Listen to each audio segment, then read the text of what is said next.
How's going, guys? Welcome to the channel. In this video we are gonna see, what if Naruto was the CIA in High School of the Dead and got Harem, Part 1. Huge shout out to CrimsonKyuubiSage for this story. If you wants to see awesome fanfiction like this, don't forget to subscribe. Now let's get into the video. Unknown location. Dream sequence start. Ni-san! Ni-san! A young voice exclaimed. The owner of said voice was a young 5-year-old boy with brown eyes and spiky black hair wearing a white shirt and dark gray shorts. Nah? What is it? Another voice asked. The person in question was a 12-year-old boy with spiky golden blonde hair and bright blue eyes. He wore a plain orange shirt with blue shorts. Naruto and I finally figured out how to tie my shoes all on my own, the boy stated, causing Naruto to grin. Well, it's about time you did, you big baby, Naruto teased. Mao, so mean, Naruto and I, the boy exclaimed. I'm just joking, yeah, little bro, Naruto said, ruffling the boy's hair. Come on. Let's go show it to Tu-san and Ka-san. All right, the boy exclaimed. Police are still on a manhunt for the serial killer. He has been last spotted in the dash. Naruto and the boy ran through the house, ignoring the blaring television in the kitchen. Ewa-ha-ha-weya! Was the feminine cry that came from the living room. Ka-san! Naruto cried out. Dream sequence end. Ka-san! Naruto exclaimed as he sat up in his bed, sweat dripping off his body as he tried to catch his breath. Damn it! Not that dream again, he thought, tears forming at the edges of his eyes. 12 years had passed since that day, yet Naruto could still remember it vividly. The now 24-year-old man had grown to 5 feet 10 inches, his blonde hair having grown shaggy, yet still retained its spiky appearance. He had dyed the tips of his hair crimson red, and his once bright blue eyes had grown dull over the years. The sound of a cell phone ringing broke the blonde out of his musings. Naruto turned his head to the nightstand on his left, the caller ID stating D/CIA. A groan escaped Naruto's lips as he rubbed his eyes and picked up his phone. John, what is it? Do you have any idea what time it is? Naruto asked, the man on the other end of the line being John Brennan, current head of the CIA. Naruto, we need to talk, John said over the phone, the serious tone of his voice causing Naruto to snap into full attention. I'm listening, Naruto stated. Head down to headquarters, this is priority level 1, John stated. Alright, I'm on my way, Naruto said, jumping out of his bed and throwing on his clothes. Good. The call and code are dash, John whispered the rest over the phone. Got it? Crystal clear, Naruto stated. He had finally gotten the rest of his clothes on, which consisted of a ruffled and slightly dirty dark red t-shirt, black pants, and a pair of sneakers. Heading out now. Central Intelligence Agency Headquarters, Langley, Virginia, 11:20 p.m. EST. Naruto quickly made his way to the near-empty building, save for the secretary behind the desk. Lovely weather we're having, the woman behind the desk said. Yes, but I always carry an umbrella, Naruto replied cryptically. The woman released a silent ah before pushing a button underneath the desk, a button that was right next to a concealed Scorpion VZ. 61. Take the hall on the right and head down to basement level 2. The 5th door on the right, the woman stated, a smile on her face. Thank you, Naruto said, bowing slightly before following the woman's directions. About time you showed up, Fox, John stated, Naruto having finally made his way to the specified room. 2 men sat in the room, along with 1 woman. Fox, these 2 are Thomas Frieden, current director of the Centers for Disease Control and Prevention, and Hinata Hyuga, the best biologist and behavioral scientist that we could get in the amount of time we have. It's nice to meet you, Hinata said, a small blush on her face as she looked at Naruto. Hinata was a beautiful young woman that stood at 5 feet 6 inches with long and straight dark blue hair, fair skin, K-cup friezes, and lavender eyes with no pupil. She wore a cream-colored hoodie and dark blue sweatpants.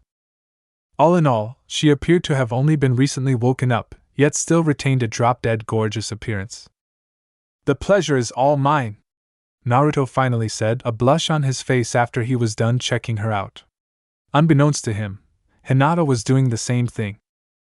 If you two are done playing lovey-dovey, can we get on with this meeting? Thomas teased, getting a deeper blush from both Naruto and Hinata. Alright, what I'm about to show you is highly confidential. Each and every one of you must take a vow of silence on the matter, John said. Understood, was the unanimous reply from Naruto and Hinata. The projector in the room sprung to life, revealing a gruesome image that elicited a gasp of shock and widened eyes from Hinata and Naruto respectively. This footage was taken nearly 1 week ago in the jungles of Southeast Asia, John stated. The image sprung to life, various numbers and words on the corners of the screen indicating the time and date. But that wasn't what caught the duo's attention. No, what caught their attention was the sight of a man silently screaming as 3 more men stood above his position on the ground, their jagged and yellow teeth digging into the man's flesh and ripping it off like it was paper. Oh my God! Hinata muttered, her hands covering her mouth. That's not the worst part, Thomas stated, turning back to the footage.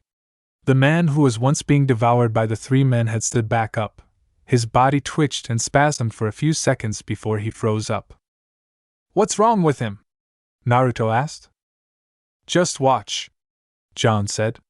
The frozen man quickly became animated, though his skin had visibly paled to a dull gray, and his eyes were unfocused and appeared to have no use. The man began shuffling off the screen when the footage turned into static. What was that? Naruto questioned. We don't know. The closest thing we have to identify it to is the undead, Thomas said.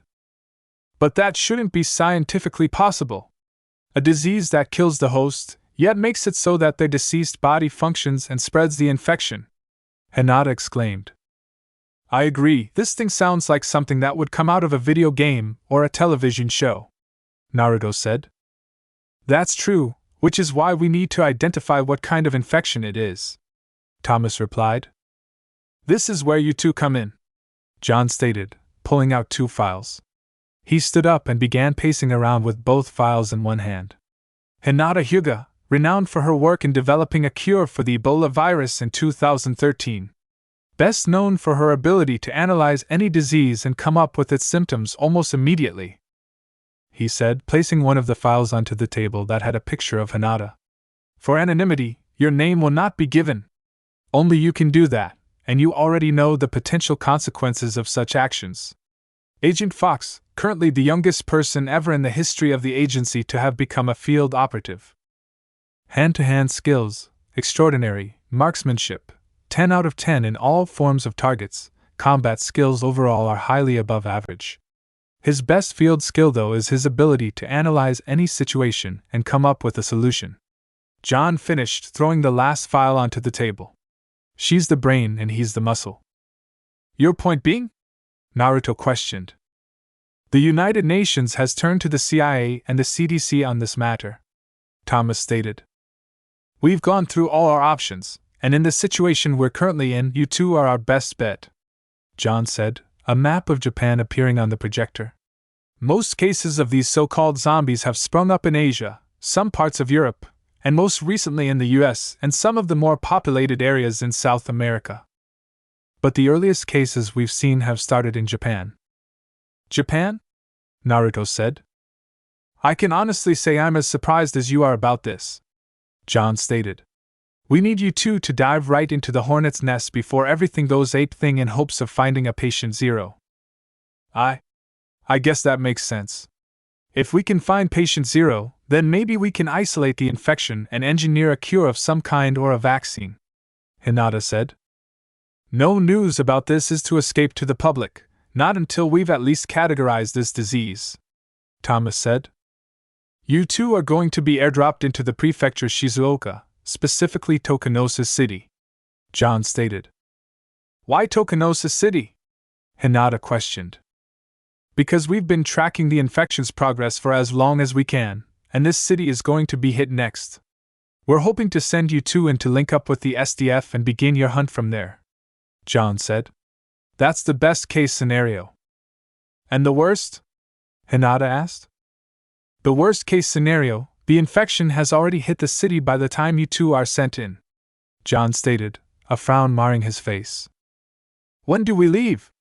Naruto asked. Within the next 24 hours, John replied.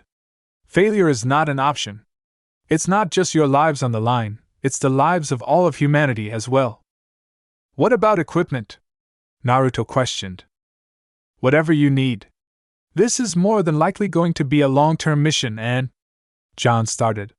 Sai, look, I won't sugarcoat it, you two will be on your own. No airdrops, no backup. Everything you will need after you've entered the city you'll have to find on your own. I understand, Naruto said, stealing his expression. Excellent, prepare to leave ASAP, John stated, Thomas and Hinata exiting the room. Naruto, a word, he said as Naruto was about to leave. What is it? Naruto asked. Stop this, Naruto, John stated, seeing right through his subordinate's bluff. All right. I'll admit I find it highly suspicious that you've chosen a city that has yet to be hit by the infection if we're looking for patient zero, Naruto stated, his eyes narrowing sharply. There's an ulterior motive. Accurate as always. While the mission itself is being sanctioned by the UN, there are a few targets that the nation has deemed compromised threats, John said, pulling out a third file and placing it on the table. Inside this folder are your targets.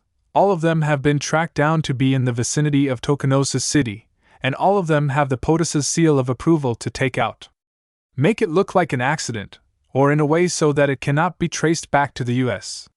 Take a look through the folder and memorize your targets. He finished, standing up and walking to the door. You have your mission.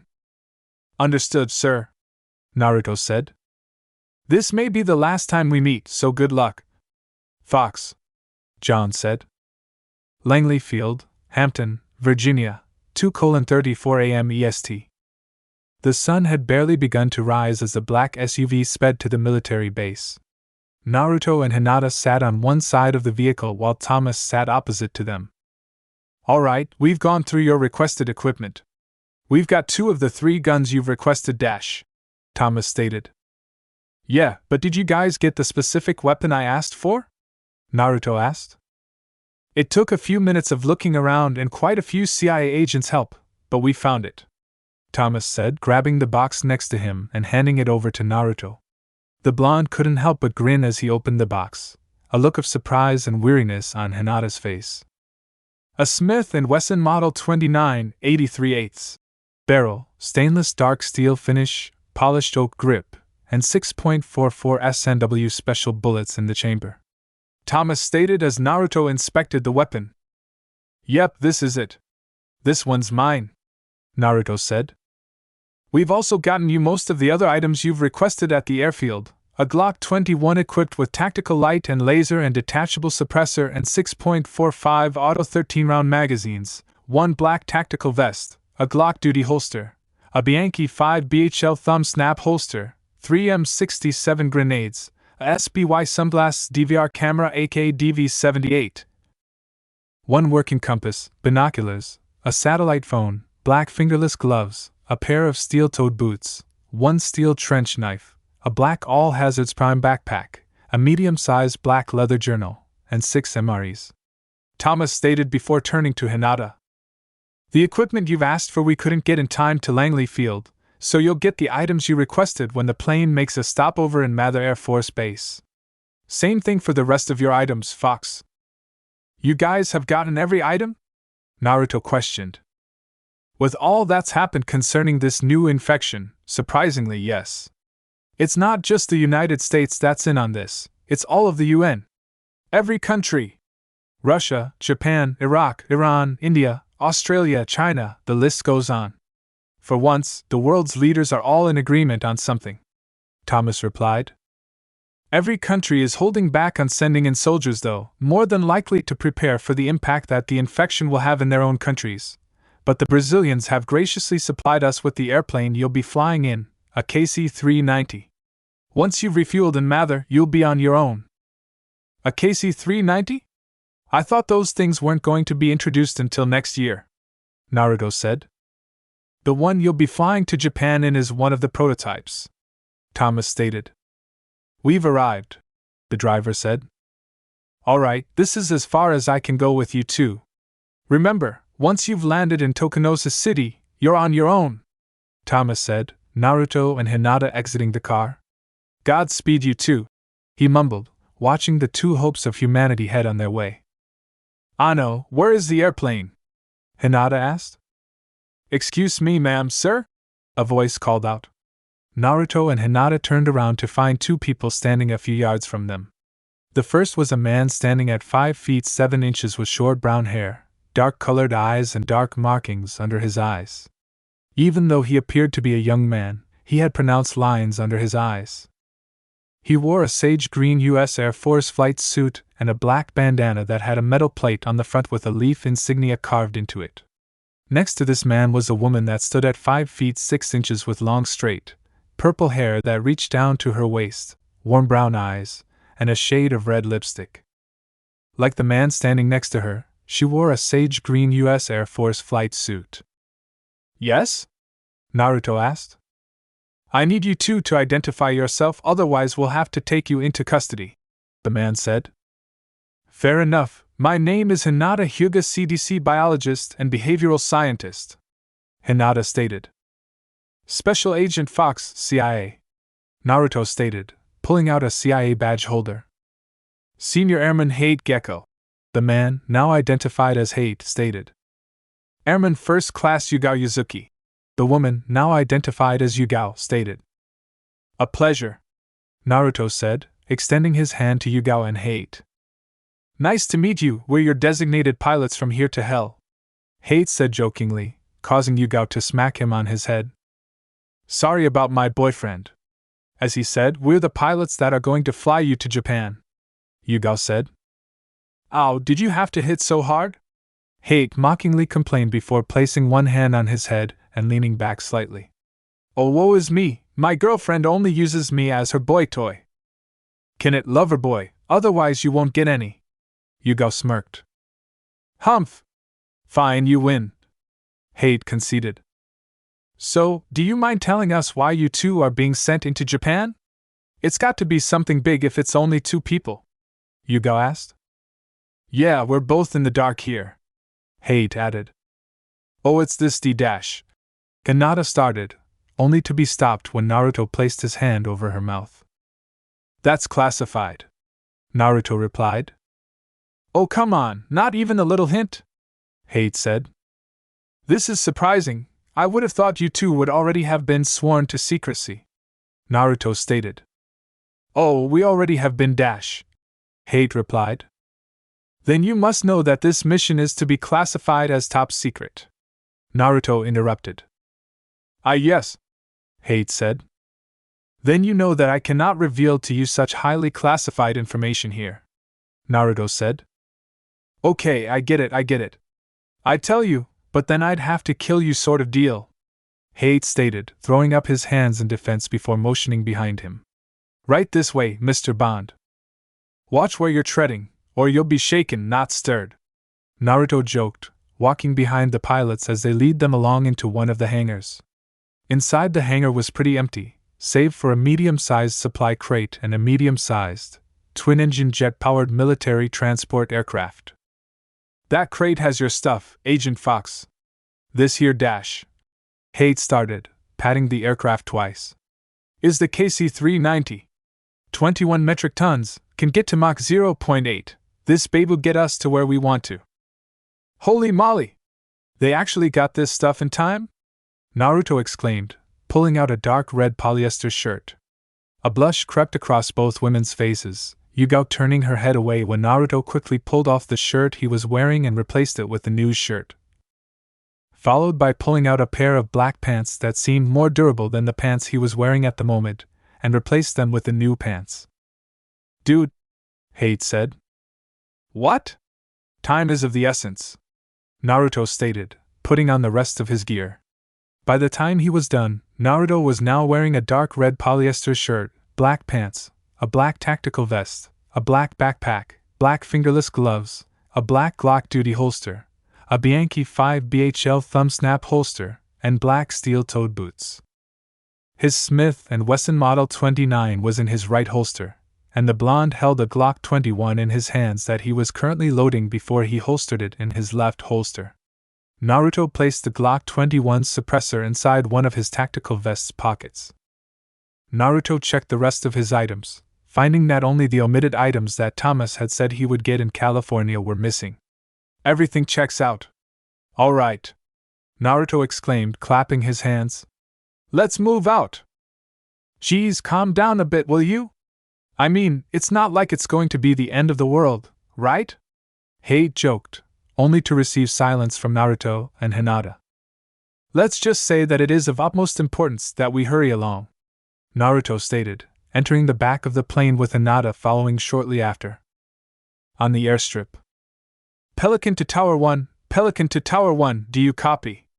Hate said. Tower 1 to Pelican, I copy. You are clear for takeoff, the voice said over the radio. Roger that, Hate replied. A few minutes later, the KC-390 was in the air on its way to Mather Air Force Base in California. Ladies and gentlemen, welcome aboard Hate Airlines' one-way trip to Japan. We'll be stopping over in Sacramento briefly to refuel, and then we'll be on our way to Tokunosa City. That should be about 5 or so hours from now, so I suggest getting some sleep in while you can. He's right, Agent Fox. It won't do us any good to be sleep-deprived on this mission, Hinata said. Naruto mumbled. What dash? Hinata questioned. My name is Naruto Namikaze, Naruto stated, pulling his backpack off and searching around until he found a small white bottle. A sigh escaped his lips as he opened the bottle, revealing white pills. This did not go unnoticed by Hinata. What's that? Hinata asked. Prozasine, Naruto replied, his voice no louder than a whisper, though Hinata heard him clearly. Prozasine. A sympatholytic drug used to treat patients that mainly have. A look of shock came across Hinata's face when she came to a sudden realization. Post-traumatic stress disorder? She quietly called out, the sight of Naruto stiffening confirming her suspicions. What happened? Hinata asked, placing her hand on top of Naruto's. Sorry doc, but that's classified, Naruto stated, using his backpack as a makeshift pillow. Wake me when we get to Sacramento. And with that, Naruto had fallen asleep. Tokunosa City, Shizuoka, Japan, 7:41 a.m. JST. The sun began to rise across the seemingly quiet city. Through the eyes of the looker, this city appeared quite peaceful. In reality, though, it was anything but such. People carried on with their lives, blissfully unaware of the horrors and atrocities that would soon unfold in the coming hours. Blissfully unaware of the signs around them.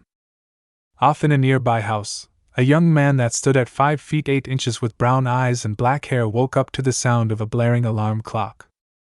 Takashi! Time to wake up! A woman yelled from down the hallway. You're going to have to make your own breakfast, I have to go to work now. Okay, Kaa-san! Takashi replied, getting out of bed. He quickly put his clothes on, which consisted of a black school uniform with a red t-shirt underneath, and black pants. ****. Before anything else could be done, Takashi took a note of the loud shrill cries from the birds outside, causing his eyes to turn to his window and watch as birds of all kinds took to the sky as one. Huh! That's certainly odd, Takashi mumbled, walking into the kitchen in the house, making a bowl of cereal before he sat down, spoon in one hand and remote in the other. And when he had opened the fourth seal was the sound that came from the television. Takashi looked on with a hint of boredom before changing the channel. Coming up next, Yo Gabba Gab . Takashi sighed before changing the channel back to what it was before. And I looked, and behold a pale horse, and his name that sat on him was Death. And hell followed with him. With Naruto, Hinata, Hate, and Yugao. 14 hours had come and gone, their refueling stop at Mather Air Force Base having been over 9 hours ago. Hinata had gotten her requested equipment, which consisted of a medical kit, a few books, some rations, and an entire lab's worth of medical equipment. Naruto, on the other hand, from his own request, got a 416 Hong Kong dollars carbine assault rifle, courtesy of Croatia, equipped with a hybrid sight, detachable suppressor, tactical flashlight, grip, stock, and 4 5.56 by 45mm NATO 30-round magazines, along with a Magpul MS3 Gen 2 sling for said 416 Hong Kong dollars. 5, 4, 3, 2, 1. And we've officially entered Japanese airspace. Hate called out from the cockpit. And, from this point on in the story, all characters will be talking in Japanese, but will be transcribed in English. Anything in English will now be italicized. This is J67. Attention aircraft, you have entered Japanese airspace. Identify yourself or we will be forced to ground your vehicle, a distinctly male voice said over the radio. Copy that, call sign United we stand, divided we fall. Hate said over the radio. Confirmation code? J6-7 asked. Alpha Zulu Echo Foxtrot Delta Gamma Epsilon 46639. Hate responded. All right, you check out? J6-7 stated. J6-7? You wouldn't happen to know the closest airbase or airport that we can set this bird down in and still be near our destination, would you? Hate questioned. The nearest strip is approximately 15 clicks south by southeast of the drop zone. Why? J6-7 questioned. 'Cause I don't think we're gonna have enough fuel to set her down there. Hate said, grimacing slightly as he noticed that the plane was flying on reserve fuel, and even that was near empty at this point. What seems to be the problem? J6-7 asked. We're almost out of fuel, Hate stated, until a beeping sound caught his attention. Kyuso! Something has gotten caught in the engines. A bird maybe? Yugo questioned. Damn it! Hate yelled. Damn, talk about bad luck. Is there any way that you can get your plane to the designated landing zone? J6-7 questioned. Asterisk boom asterisk, was the sound that shook the airplane. I don't think that's gonna be possible at this point, Yugo said. We just lost engine number 2. Son of a bitch! Where the freak do these birds keep coming from? Hate exclaimed. We can't set her down without running the chance of taking us all out in the process. Freak!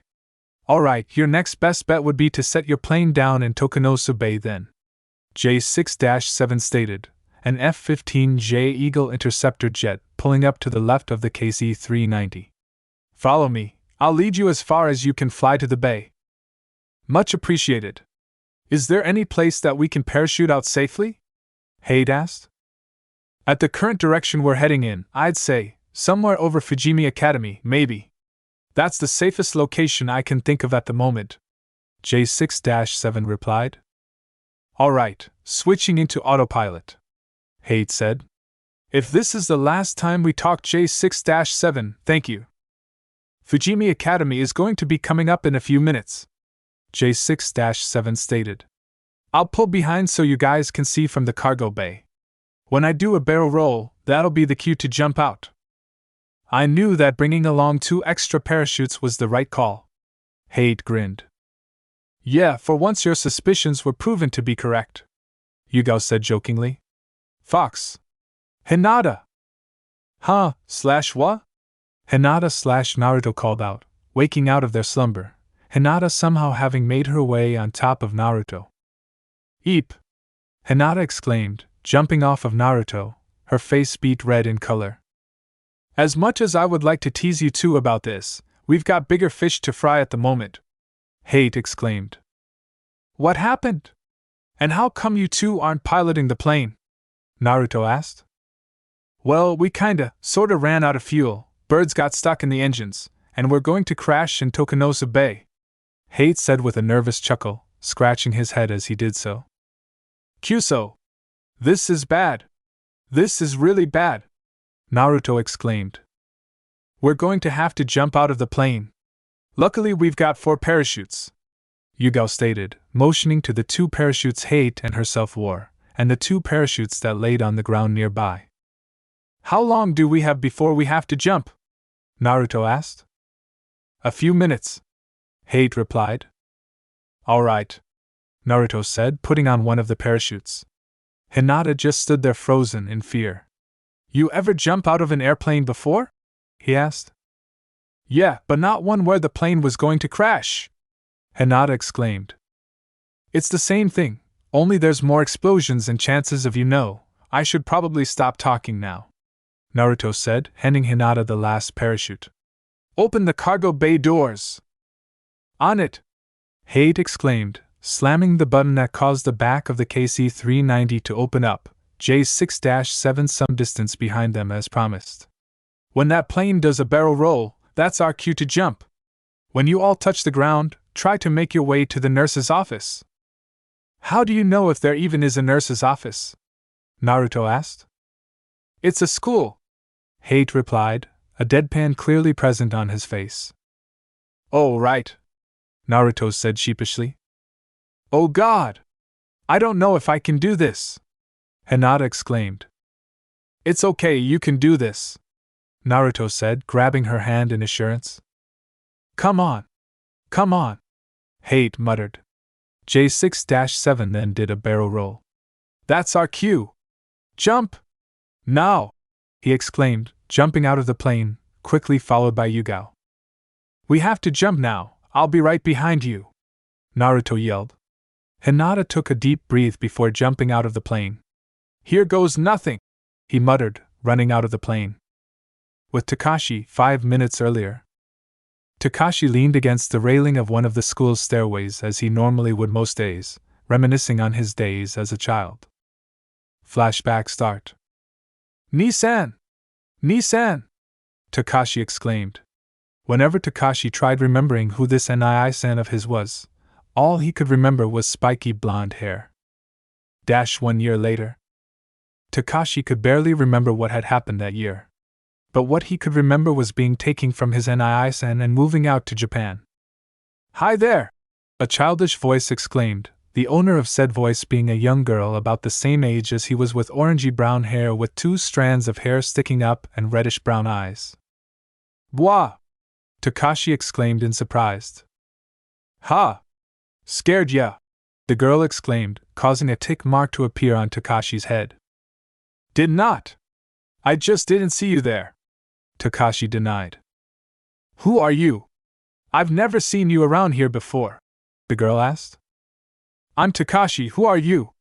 Takashi asked. I'm Rei. Rei Miyamoto. Nice to meet you, Rei exclaimed, extending her hand to Takashi.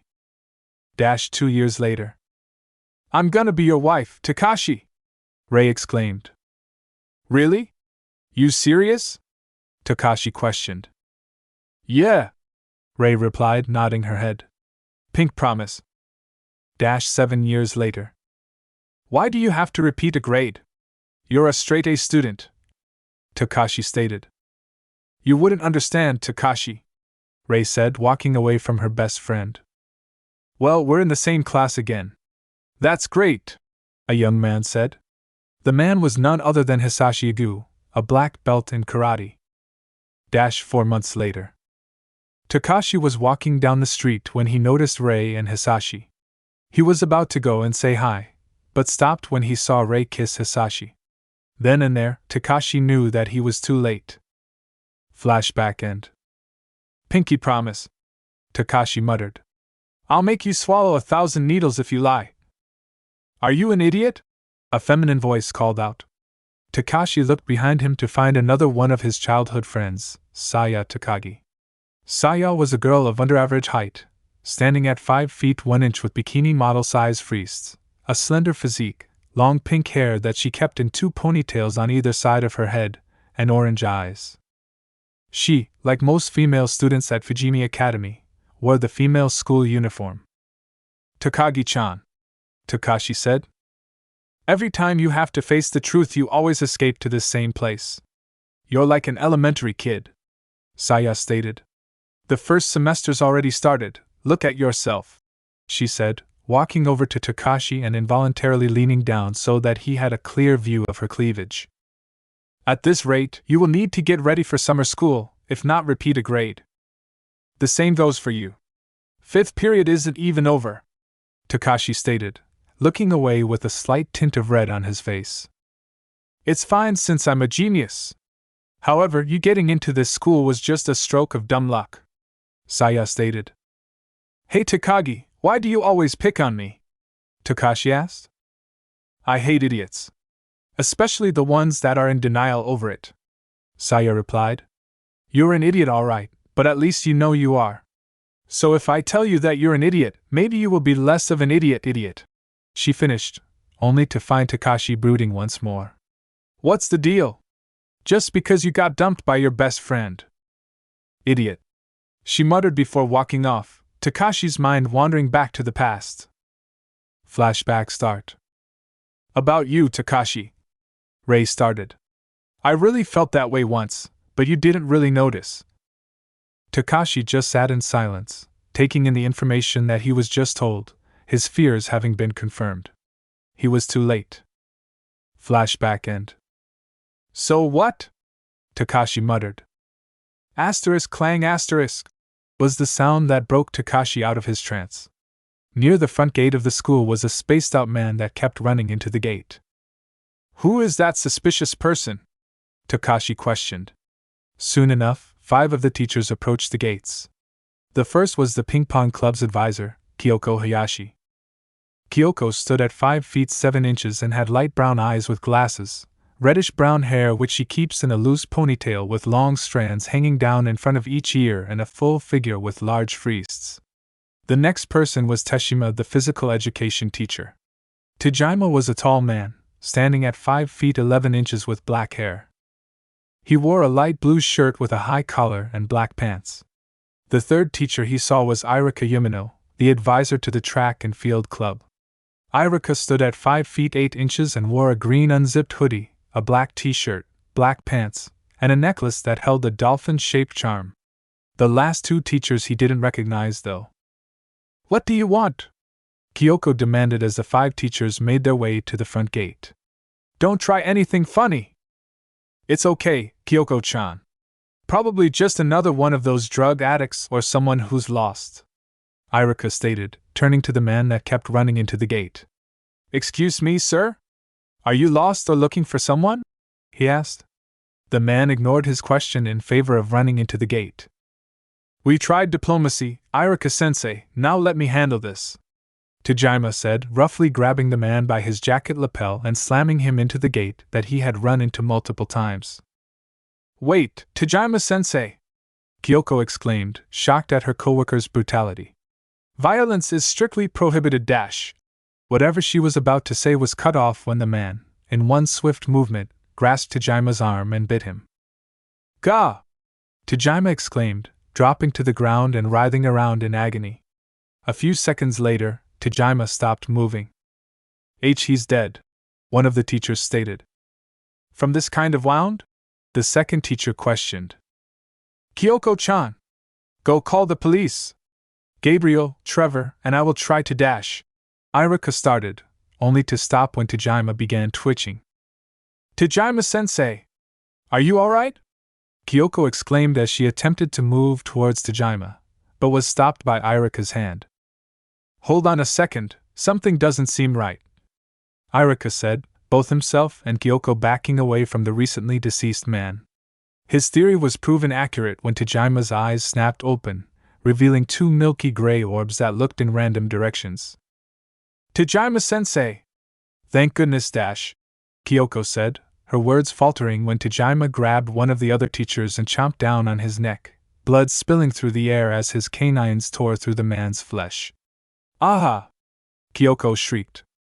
She stood there petrified, and would have stayed that way had Irika not grabbed her hand and started running.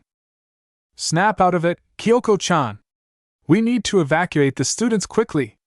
Irika exclaimed, looking back at the thing that was once his friend Tajima, only to find the creature gnawing at the badminton club advisor, the advisor of the shuffleboard club having flopped down on the ground in shock.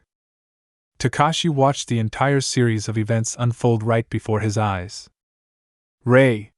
Takashi mentally exclaimed, pushing off from his leaning position against the railing, running off to find his childhood friend and crush. With a near-inhuman speed, Takashi sprinted down the hallway, slamming the door to one of the classrooms open. This in turn caught the attention of two of Takashi's friends, Rei Miyamoto and Hisashi Igu. Rei now stood at 5 feet 5 inches, her hand having grown to reach midway down her back. She had a slender figure and ample wrists. She wore the Fujimi Academy female school uniform. Hisashi, though, hadn't changed that much, only having grown a few inches to now stand at 5 feet 10 inches. Komuro! Not satisfied with just skipping class? The teacher yelled. Come with me. We're going to get out of here, Takashi said, walking up to Rei and ignoring the teacher. What are you talking about? Rei questioned. What is this all about, Takashi? Hisashi asked. It's serious, people were just killed at the entrance, Takashi stated, eliciting a gasp of shock from all. Are you serious? Hisashi questioned. What would I gain from lying about something like this? Takashi retorted. What's going on? I can never understand what's going on in your dash. Rei started, only to be cut off when a strange sound was heard. Takashi was about to slap sense into Rei, but he too stopped when he heard the strange noise. The sound appeared to be coming from somewhere outside, causing the entire class to go to the window to try and spot the source of the sound. Gasps of shock came from all when a KC-390 appeared a few miles away, smoke and flames coming out of its two engines, an F-15J Eagle interceptor jet right behind it. Whispers and murmurs began floating through the air among the students as a white parachute was seen, followed by a second, then a third, and finally a fourth parachute. Hisashi looked at Takashi in a new light, finding the seriousness and conviction in his friend. Come on, let's go, Hisashi said, grabbing Rei's hand and motioning for Takashi to follow them as they made their way out of the classroom. Just what's going on? Who are those people that jumped out of that plane? Rei asked as they made their way down the hallway. I don't know about those people that jumped from the plane, but there was someone at the entrance. The PE teachers went to check it out and something happened. And now those PE teachers are killing each other, Takashi replied. That's insane, Rei said, Hisashi having guided them to one of the closets. What? Did you forget something? Takashi asked. If what you told me is true, we'll need weapons, right? Hisashi questioned, twisting a mop handle and breaking it off so that the end that was broken off was sharp and pointed. Here, Rei, he said, giving Rei the mop handle. What about you? Takashi questioned. I've got a black belt in karate. I know I don't look it, Hisashi stated. Anyway, let's get out of the school. Let's call the police. My father's there, too, Rei said. School rules are there to be broken, right? Takashi questioned, handing Rei his cell phone. Rei flipped the phone open and dialed 110. No way, Rei muttered after a minute. What's up? Takashi asked. The lines are busy. That's impossible, Rei stated. This announcement is for all students, the principal said over the announcement speaker. A violent incident is taking place in the school now. All students must evacuate in accordance with their teacher's instructions. I repeat, a violent incident is taking place in the school now. So, they finally realized it, Takashi mumbled. All students must evacuate according dash. The announcement was cut off by a thud sound, leaving an eerie silence in its wake. This is bad, Takashi said. Help me! Stop it! Please help! The principal exclaimed over the announcement speaker. Hirano? Saya called out, causing the boy who was trying to crawl out of the classroom to freeze up. Kota Hirano stood at 5 feet 2 inches and was overweight. He had shoulder-length black hair that had bangs reaching down from the side of his temples stretching outwards and obscuring the sides of his face. He also had brown eyes and, like Takashi, wore the student uniform. Takagi-san dash. Kota started. Sure. Let's run, Saya whispered. It hurts. It hurts. It hurts, the principal exclaimed. Help me. I'm gonna die. The screams that came from the man as he was killed were so loud that it woke the sleeping beauty that was the school's nurse. Huh! The woman called out. The woman stood at 5 feet 9 inches with blonde hair that went down past her waist, and hazel eyes. Her physique was most pronounced by her humongous J-cup frieze that threatened to burst out of the white dress shirt she wore, which was accompanied by a brown skirt. The entire school became eerily quiet, the sound of a piece of chalk smashing onto the floor being the only sound that pierced the veil of silence. Like clockwork, widespread panic ensued amongst students and faculty alike as everyone rushed through the hallways in an attempt to escape. "This way!" Hisashi exclaimed, running through the near-empty hallway. "Aren't we going outside?" Takashi questioned. "The classroom building is too crowded. We're gonna escape through the management building," Hisashi replied. "Hisashi is right, so do what he says," Rei said. "Fine then, alright," Takashi conceded, following after Rei and Hisashi. With Naruto and Hinata. Naruto and Hinata finally touched down atop the school's roof, only a dozen yards apart from each other. "You alright, Hinata-chan?" Naruto asked, pulling the parachute off his back. "Yes, I'm fine, Naruto-kun," Hinata replied. Before anything else could be said, a distinct feminine screech pierced the air. "We gotta move quickly before those things are on our position," Naruto stated, grabbing his Glock 21 out of its holster and switching the safety off. "Stay close to me, Hinata-chan," he said. "Right," Hinata said, quickly following behind Naruto. With Yugao and Hate. Yugao and Hate landed on top of the adjacent building, quickly shedding their parachutes. "Looks like Fox and Hinata are on the next rooftop," Yugao stated. "I think we have a more pressing problem at hand," Hate said, looking down to find the undead infecting others around them. "Oh my god! What are those things?" Yugao questioned, placing her hands over her mouth. "Zombies?" Hate suggested. "Now is not the time for joking, Hate-kun," Yugao stated. No, think about it for a sec. Look at them closely," Hate said, Yugao doing so. And her boyfriend was right, these creatures did behave similar to how zombies would. "Do you really think these things are zombies?" Yugao asked. "The freak if I know, but whatever they are, they're pretty damn close to such," Hate stated. "I have a feeling that Fox and Hinata are somehow tied into this," Yugao said as they made their way to the stairwell. "Well, there's only one way to find out for sure." Hate trailed off, determined to get the answers they were looking for from two particular CIA and CDC agents. With Takashi, Rei, and Hisashi. The three students quickly made their way outside, only to find one of the teachers shuffling around aimlessly. "Isn't that the modern Japanese teacher, Wakisaka?" Rei questioned. "Be careful, it's Dash," Hisashi said, noticing the river of blood coming down the side of its leg. The boy was too late with his warning, though, when the undead creature that was once the modern Japanese teacher rushed at Rei. "No! Stay away!" Rei yelled, swinging her makeshift weapon around to ward off the creature. "Stab him, Rei! Don't hesitate, give it your all!" Hisashi yelled, causing Rei to freeze up slightly. This temporary freeze-up was quickly broken when the creature pushed at Rei. "No!"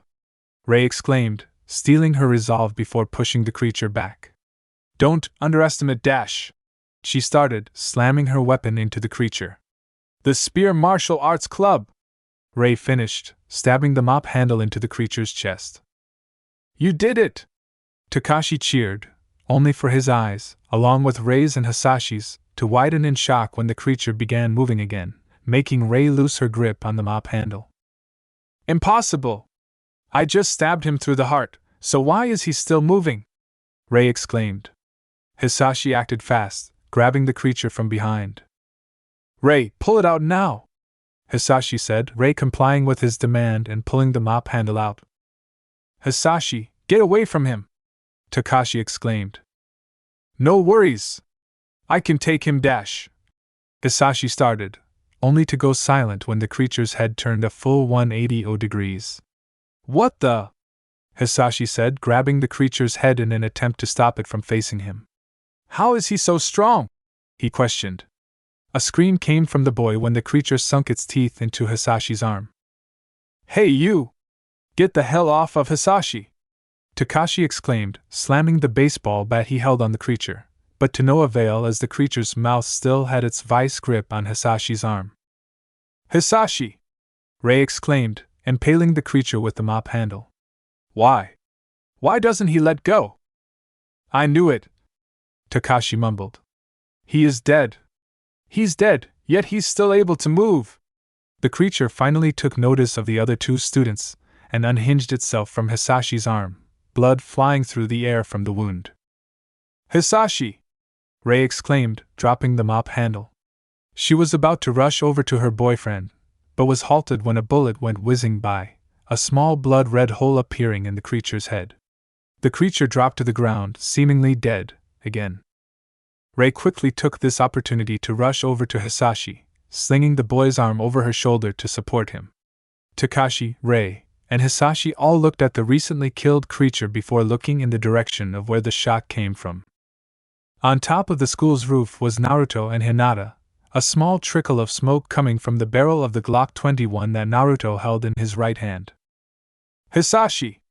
Are you alright? Rei asked. He just tore off a bit of flesh, Hisashi replied. It's nothing to worry about. Who is that guy? Takashi questioned, his eyes narrowing as he looked at the mop of blonde hair that the man had, a sense of familiarity washing over him. Who is that guy? He mentally repeated. With Naruto and Hinata. How did you do that? Hinata questioned. I've had my fair share of firearms training and firefights. Doing that was like shooting fish in a barrel to me, Naruto replied as he holstered his Glock 21. Why though? Hinata asked. I don't know what you mean, Naruto said. Why help those three when you could have just as easily left them to die? Hinata questioned. The more we save, the less creatures there are to deal with, Naruto replied. Come on, let's try to make our way to those students. Hopefully they'll know how to get to where we need to go. With Takashi, Rei, and Hisashi. That guy's waving to us, Rei stated, seeing Naruto waving at them. I think he's trying to tell us something, Takashi said. He was right as well, seeing Naruto motioning to the trio to come to him. Maybe he's telling us to meet him at the observatory, Hisashi stated. No, was the cry that came from the ground below as a student was bitten by one of the creatures. Stop it! Don't bite me! We can't afford to deal with a bunch of them like that, Takashi stated. The rooftop it is then, Hisashi said. The rooftop? Rei questioned. That guy up there is probably our safest bet at the moment, plus we could barricade ourselves until we can come up with a better strategy, Hisashi stated. With Hate and Yugao. The duos swiftly maneuvered their way through the desolate hallways, the majority of the students and faculty having attempted to make their way out of the building via the nearest exits. Hold up! Hate exclaimed in a whisper-like tone. What is it? Yugao asked, her voice a whisper like Hate's. Footsteps, Hate muttered. His theory was proven accurate when the duo looked down the staircase to find Takashi, Hisashi, and Rei running up towards them. Hold right where you are! Who are you three? Yugao called out, catching the attention of the three students. Who's there? Takashi called out. Up here, and try to keep your voices down, Hate said. Takashi, Hisashi, and Rei making their way up to the two pilots. I'll ask again, who are you three? Yugao questioned. Takashi Komuro, Takashi replied. Hisashi Igu, Hisashi added. Rei Miyamoto, Rei said. Could you be so kind as to tell us who you two are?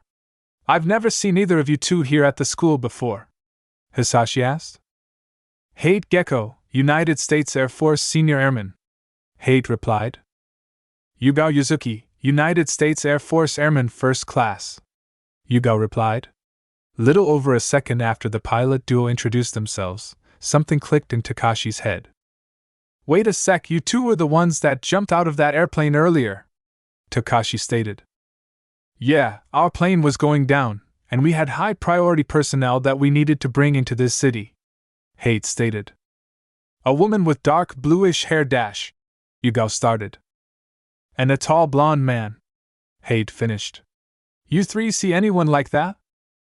Actually, yeah, we did, Hisashi replied. They're up near the observatory. That's where we were heading to. Do you mind if we join you? I've got a few questions that need answers from those two, Hate asked. All right, but we have to hurry, Hisashi said. Let's move. Right, Rei said, the 3 students and 2 pilots making their way out to the rooftop. With Naruto and Hinata. What are you doing? Naruto quietly asked, the sound of firing off his Glock 21 having drawn in a dozen or so of the creatures. Just testing a little theory of mine, Hinata replied, holding a metal pipe in one hand and an incredibly small chunk of concrete in the other. Could you possibly help me? Well, that depends on what you're trying to test, Naruto whispered. I need you to throw this concrete chunk at one of those things, Hinata said, handing Naruto the item in question. Aim for the head. I'm not sure about this, Naruto said. Doctor's orders, Hinata retorted, a sly grin on her face. All right, fine, Naruto conceded, pelting one of the creatures in the head with the concrete pebble. The concrete slammed into its head, but the creature didn't react. Now what? Throw this pipe at that corner of the roof, Hinata ordered, handing Naruto the metal pipe. The blonde CIA agent did as told, chucking the metal pipe to the opposite side of the roof, the audible clanging sound when it impacted against the ground causing all of the creatures to turn and move in the direction of the sound. Just as I thought. These creatures are relying on some type of echolocation. Naruto said confusingly. They react to sound? Though I'd need to run a few more tests before I can solidify my hypothesis, Hinata stated, watching as a few of the creatures actually tripped and fell off the edge of the rooftop. Suppressors it is, then, Naruto stated, pulling out his Glock 21 and his suppressor, swiftly attaching the latter to the former. The sound of a nearby door being slammed open caught the attention of both Naruto, Hinata, and the creatures. Takashi, Rei, Hisashi, Hate, and Yugao had finally made their way up to the rooftop, the sun in the sky having begun to set on the horizon. What the hell is going on? Takashi asked, looking out to the city, only to find smoke, fire, and all-around chaos below. Things were normal until just a minute ago, Rei said, only to freeze up when a groan was heard a few yards away from her. The group turned to the source of the sound to find 6 creatures slowly making their way over to them. But just as fast as they saw them, they dropped down dead, each with a bullet-sized hole in their craniums. What the hell are you guys just standing around for? Come on! Naruto called out, causing the group to turn in the direction of the duo. The 5 wasted no time in making their way over to Naruto and Hinata, grateful for the clear path the duo had made. Oh! You're the guy that helped us out a few minutes ago, Rei stated. Agent Fox! Hinata! You two better start explaining. Now! Hate yelled in anger. What do you mean, Dash? Naruto asked. Cut the freaking bullshit. You two knew about these creatures and didn't bother telling us, Hate exclaimed accusingly. What? But that couldn't be possible, these things only started showing up today. There's no way that they'd know about this, right? Rei questioned. Hinata and myself, we only found out about this nearly a day ago, Dash. Naruto started. Yet you didn't bother to tell either of us? Hate questioned. It was highly classified, I didn't have the jurisdiction to dash, Naruto stated.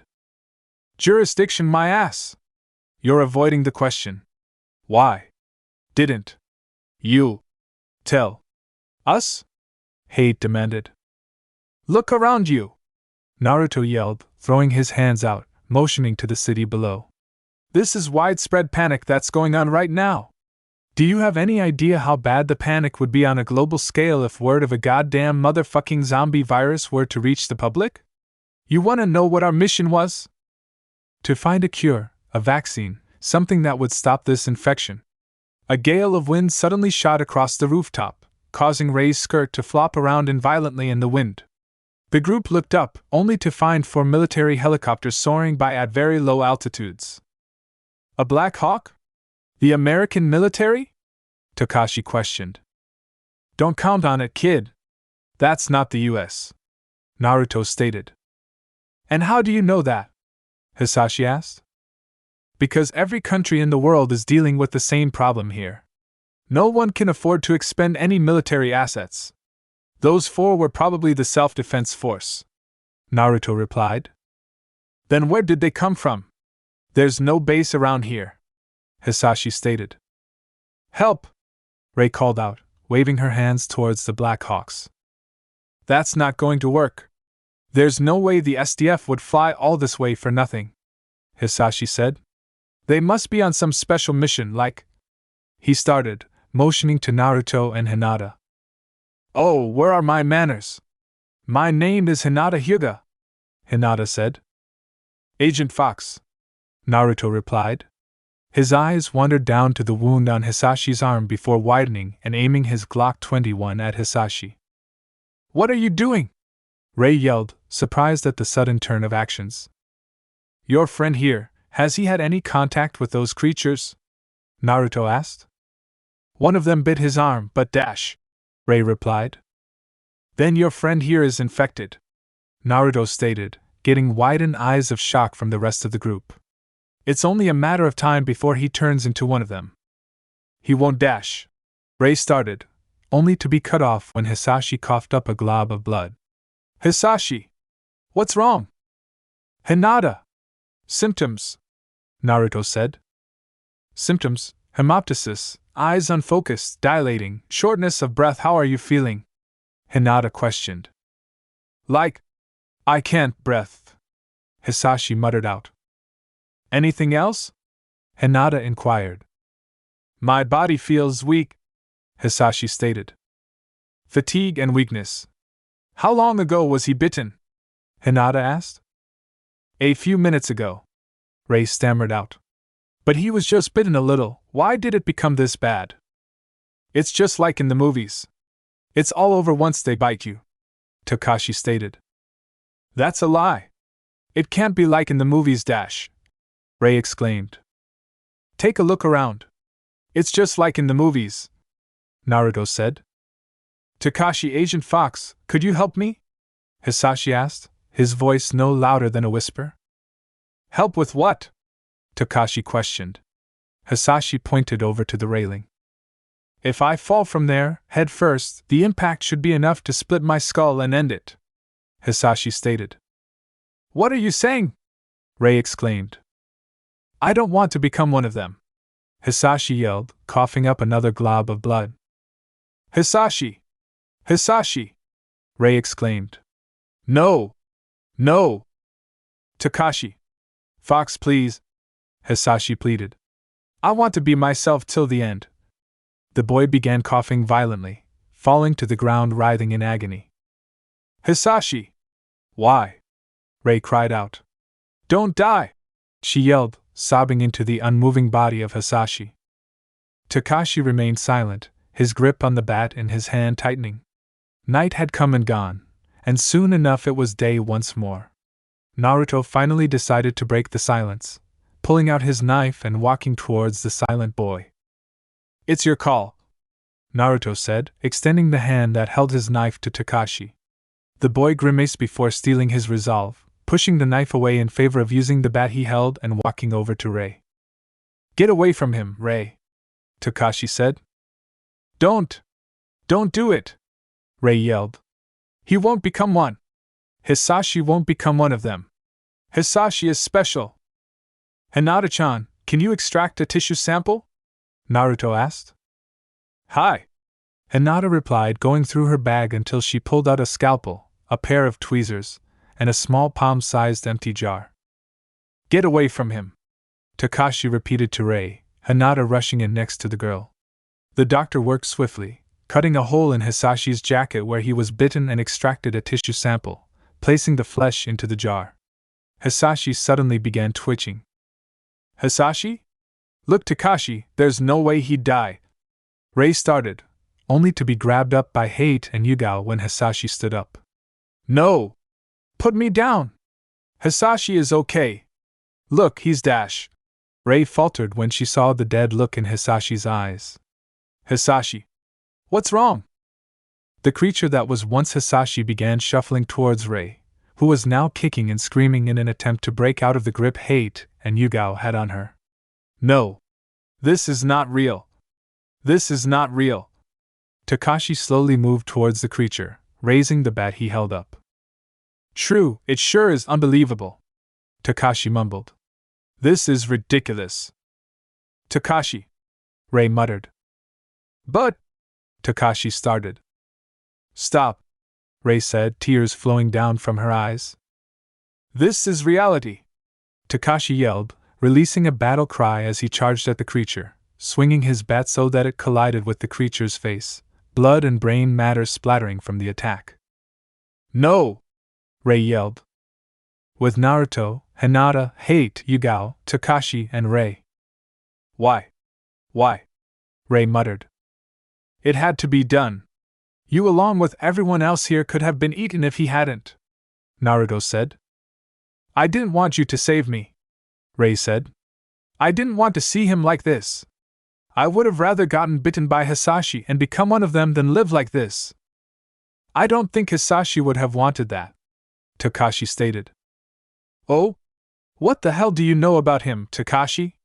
Rei questioned, coming to her own delusional conclusion. I see, that's right, isn't it? You must have really hated him because he was going out with me. Takashi said nothing, narrowing his eyes before walking away from Hisashi's body, which he had covered the head of with a blood-stained white cloth. Wait, where are you going? Rei asked. You don't want me around you, right? I'll go down and beat them, Takashi replied, walking over to the makeshift barricade they had made. What are you saying? There's no way you can do that by yourself, Rei yelled. Takashi ignored her, untying part of the barricade. Hey, Takashi, she called out, tears forming in her eyes as Takashi climbed on top of the barricade. Don't! Stop it! Rei exclaimed, hugging Takashi's arm as tears flowed freely from her eyes. I'm sorry! I didn't mean what I said. I really didn't.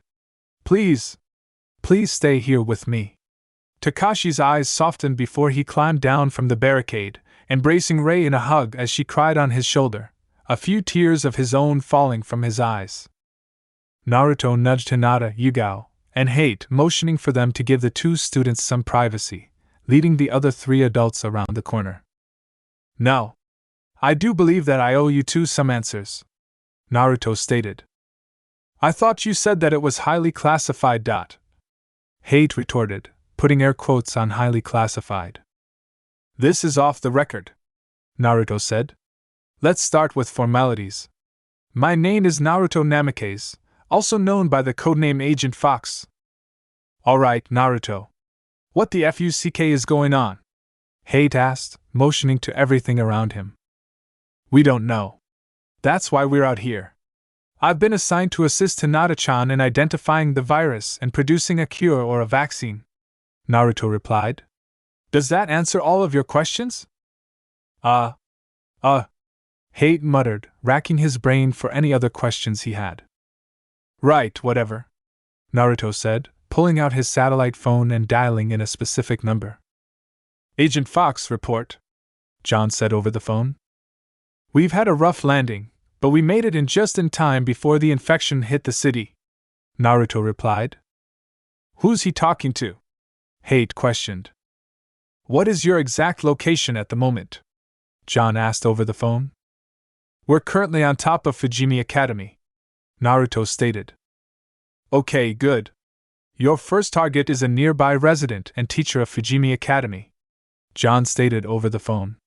He's the son of a corrupt politician and part of the reason the Japanese government has sanctioned most of the hits on your targets. You take him out, and we get someone else to take out his father, that was the deal. Anything specific? Naruto questioned. Yellow eyes, black hair, thin and fragile build. The man's name is Koichi Shido, John replied. Good luck. Copy that, Agent Fox out, Naruto said before hanging up the phone. Who were you just talking to? Yugao asked. John Owen Brennan, current director of the CIA, Naruto replied. What did he call for? Hade asked. Status update. Naruto half-lied, pulling out his Glock 21 and unloading its magazine. His eyes narrowed as he did a bullet count. 7 shots fired. 6 left. Naruto mumbled. I need to conserve ammunition, he thought before he holstered his gun and turned to Hinata, Yugao, and Hate. Let's get the students and get moving. Right. Hinata, Yugao, and Hate replied simultaneously. With Saya and Kota. Move it or I'll beat the crap out of ya! A random student yelled as one of them rushed him. No! Go away! Another student exclaimed, running away from the undead screaming alongside other students. Humans eating other humans? Saya mentally questioned. What a sick joke. This isn't happening. There's no way this is happening. Right, Mom? Right. Another student said in his delusional as one of them approached him. He screamed when the creature came onto him and devoured him. Where are we going, Takagi-san? Kota asked. What, did you have something else to do? Saya questioned. Well, I was thinking of going to the staff room dash, Kota stated. That's stupid. What the hell do you expect our teachers to do? Saya retorted. But Takagi-san. In this situation, Kota said. I have a question, Saya said. What is it? Kota asked. Do you want to die? Or do you want to live? Saya asked. Well. Kota mumbled before he heard a clanging sound. See, there's some people standing outside the office who had the same idea as you, Saya stated, watching as the students who tried to get in the staff room were assaulted by them. I want to live! Understand? She demanded, getting a quick nod from a panicked Kota. Move it, fat ass! Saya said, running off with Kota following shortly behind him. Okay, Kota replied. With Naruto, Hinata, Hate, Yugao, Takashi, and Rei. Naruto, Hinata, Hate, and Yugao approached the 2 students, who had now sat down on the floor to recover from the initial shock of killing Hisashi. It's time to move out, Naruto said gently, snapping the 2 teens back into reality. Right. Takashi mumbled before getting up and looking at Naruto. I still don't even know your name. It's common courtesy to introduce oneself first, is it not? Naruto questioned. Takashi Komuro. Takashi replied, causing Naruto's eyes to widen. Mini flashback start. Ni-san! Ni-san! A young boy exclaimed. No, what is it, Takashi? A young Naruto asked. Mini flashback end. Is there something wrong? Takashi asked, noticing Naruto spacing out before shaking out of his stupor. No. It's just.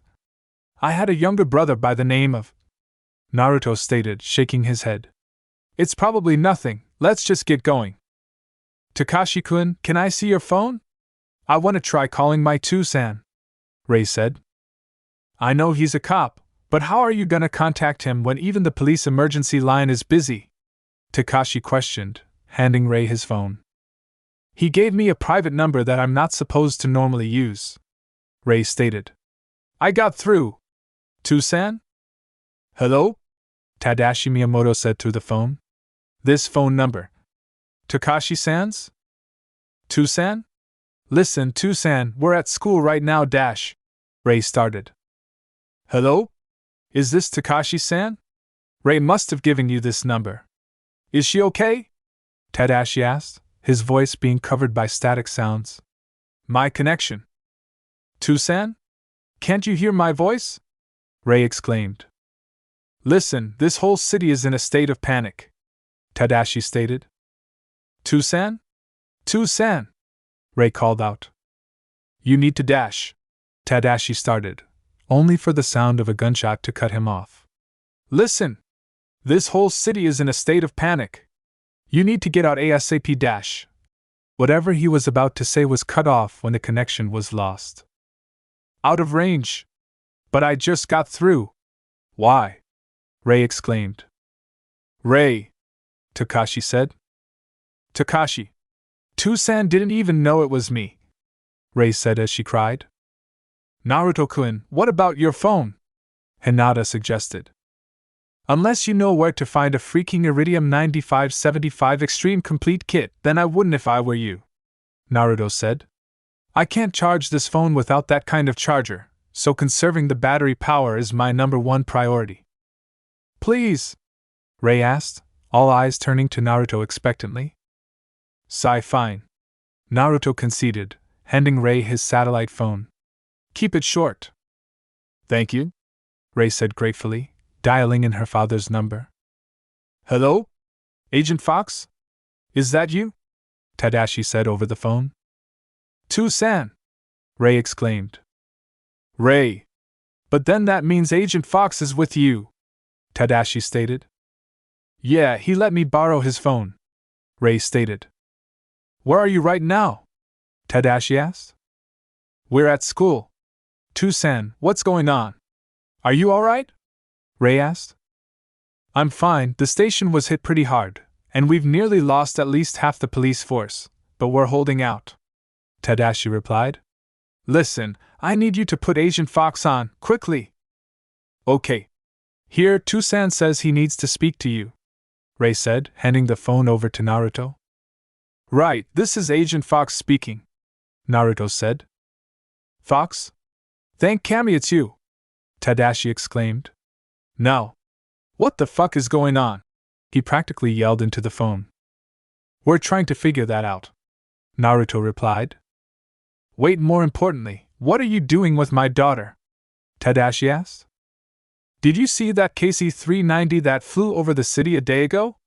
Naruto questioned. Oh, please tell me that wasn't you, Tadashi groaned. It wasn't. It was me, Dr. Hinata Hyuga, Senior Airman Hate Gecko, and First Class Airman Yugao Yuzuki, Naruto corrected. ****, why am I not surprised? Tadashi said.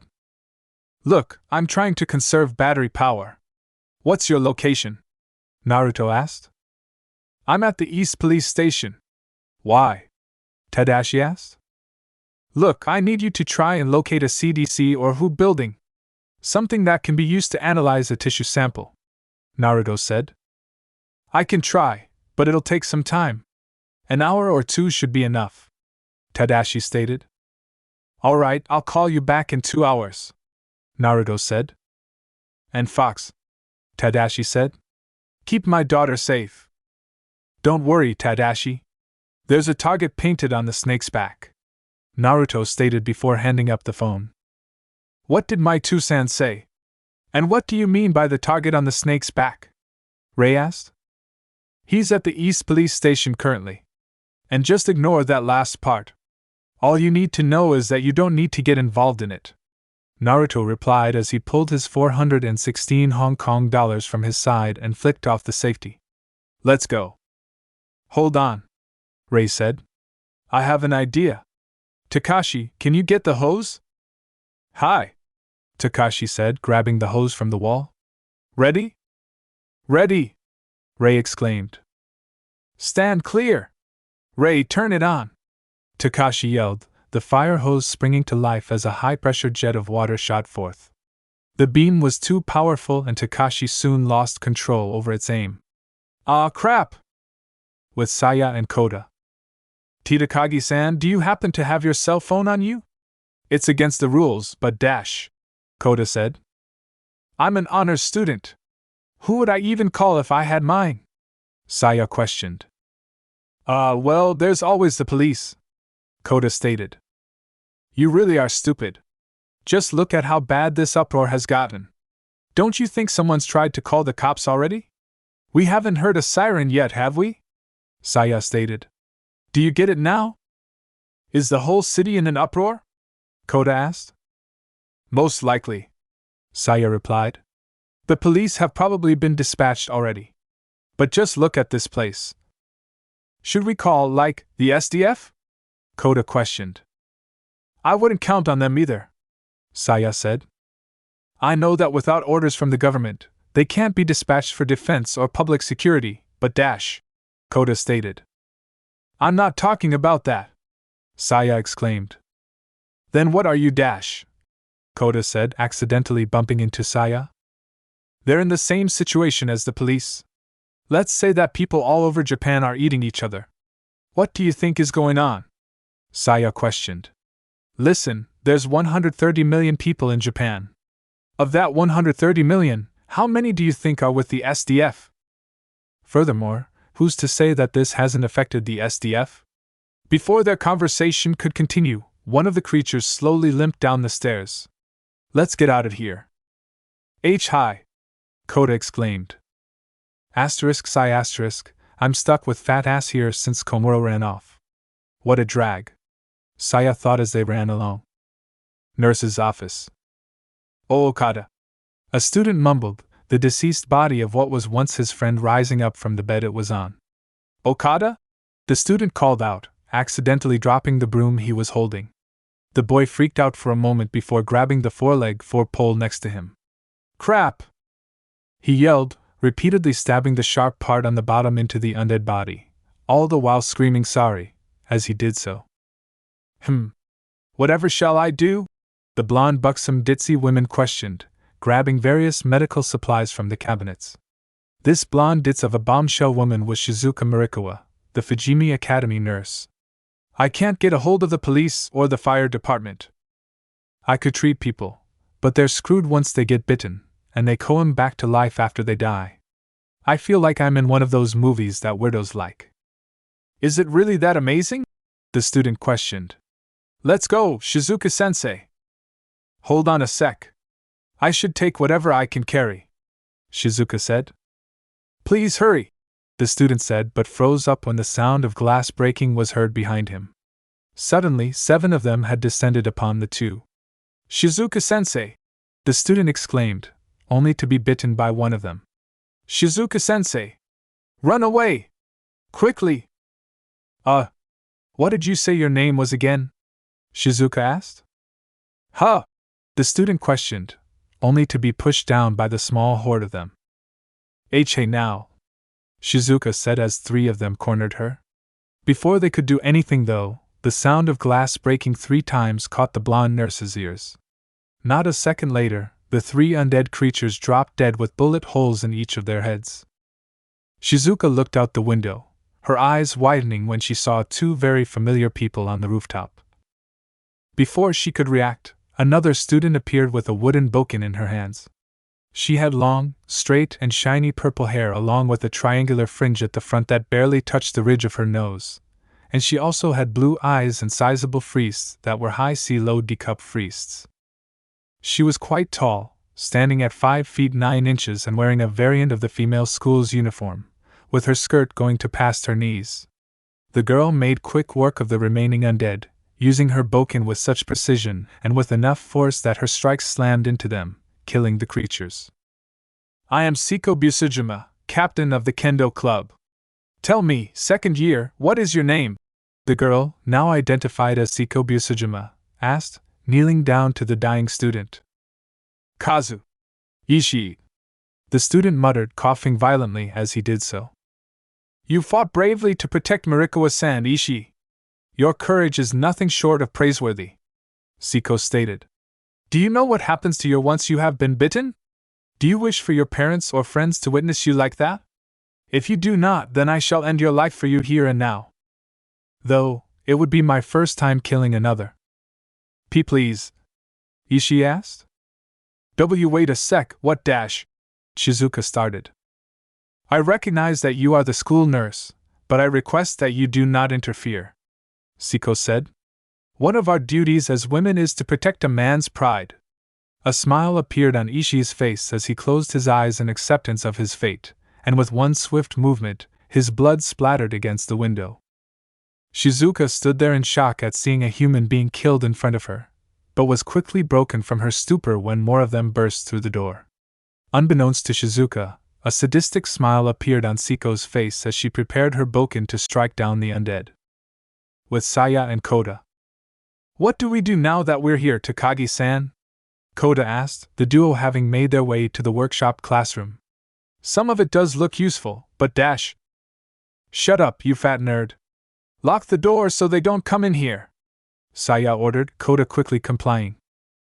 It's locked, Kota said, looking over to find Saya had laid a bunch of tools on the table. Are we going to use these as weapons? You're one of those so-called military nerds or gun freaks, aren't you? Saya questioned. Haven't you seen an action movie with one of these? A nail gun? It's gas-powered, Kota exclaimed. Well, duh, Saya said. You wouldn't be able to carry it if it had a compressor like in the movies, would you?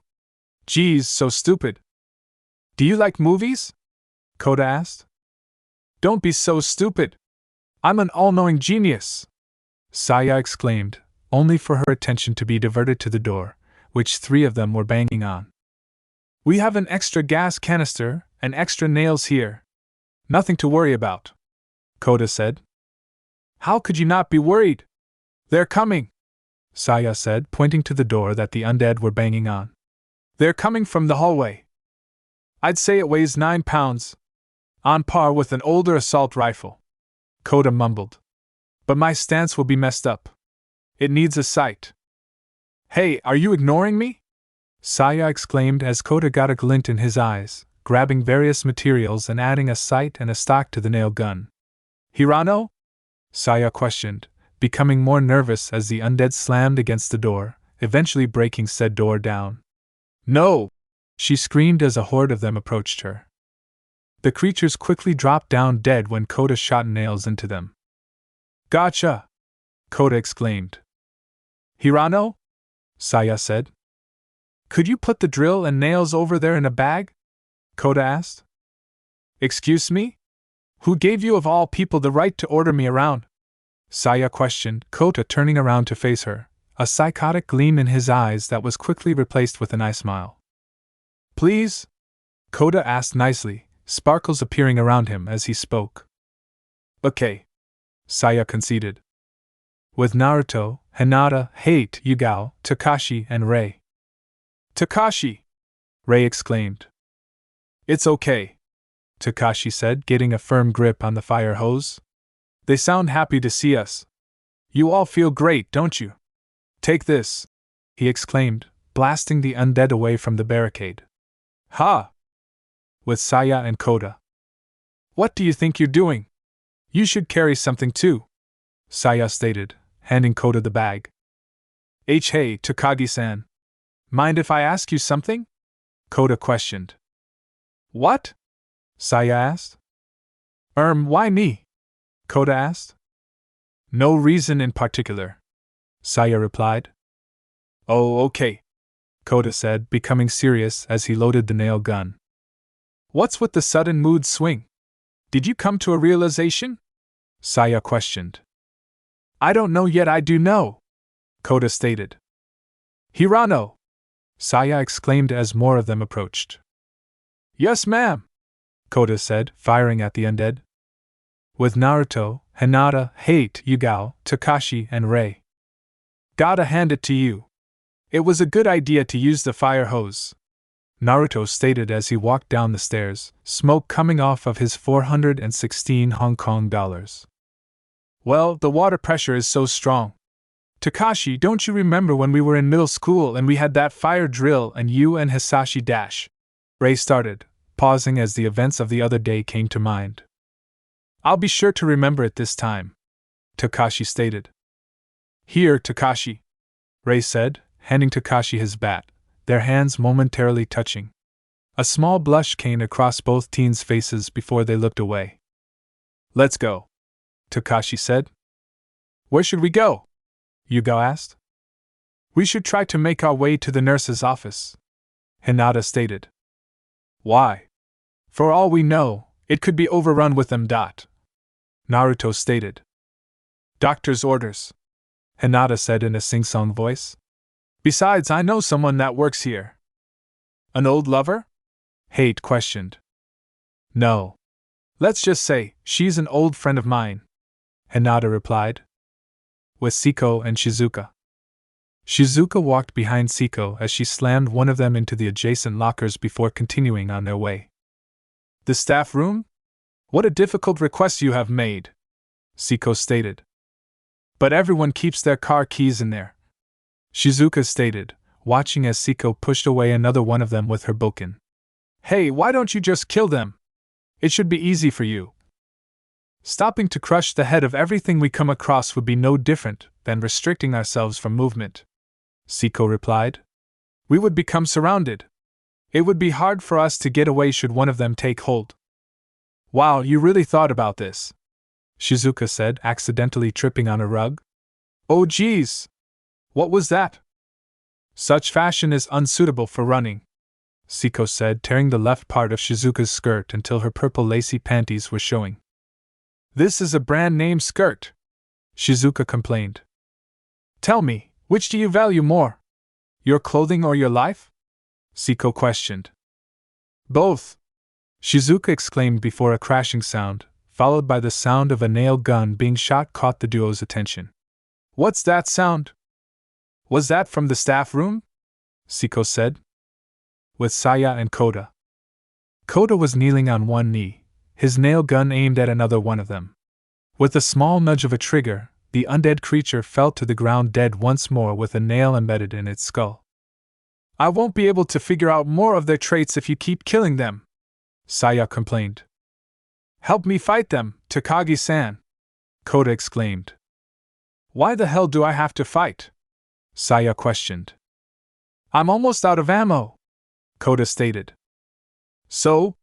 Just reload it, Saya exclaimed. But behind you, Kota said, pointing to behind Saya. The pink-haired girl slowly turned around, only to come face to face with one of the undead. With Naruto, Hinata, Hate, Yugao, Takashi, and Rei.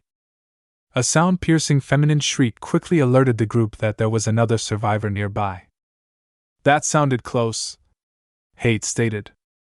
Let's go find out who that was, Naruto said, sliding on the railing off towards the source of the shriek.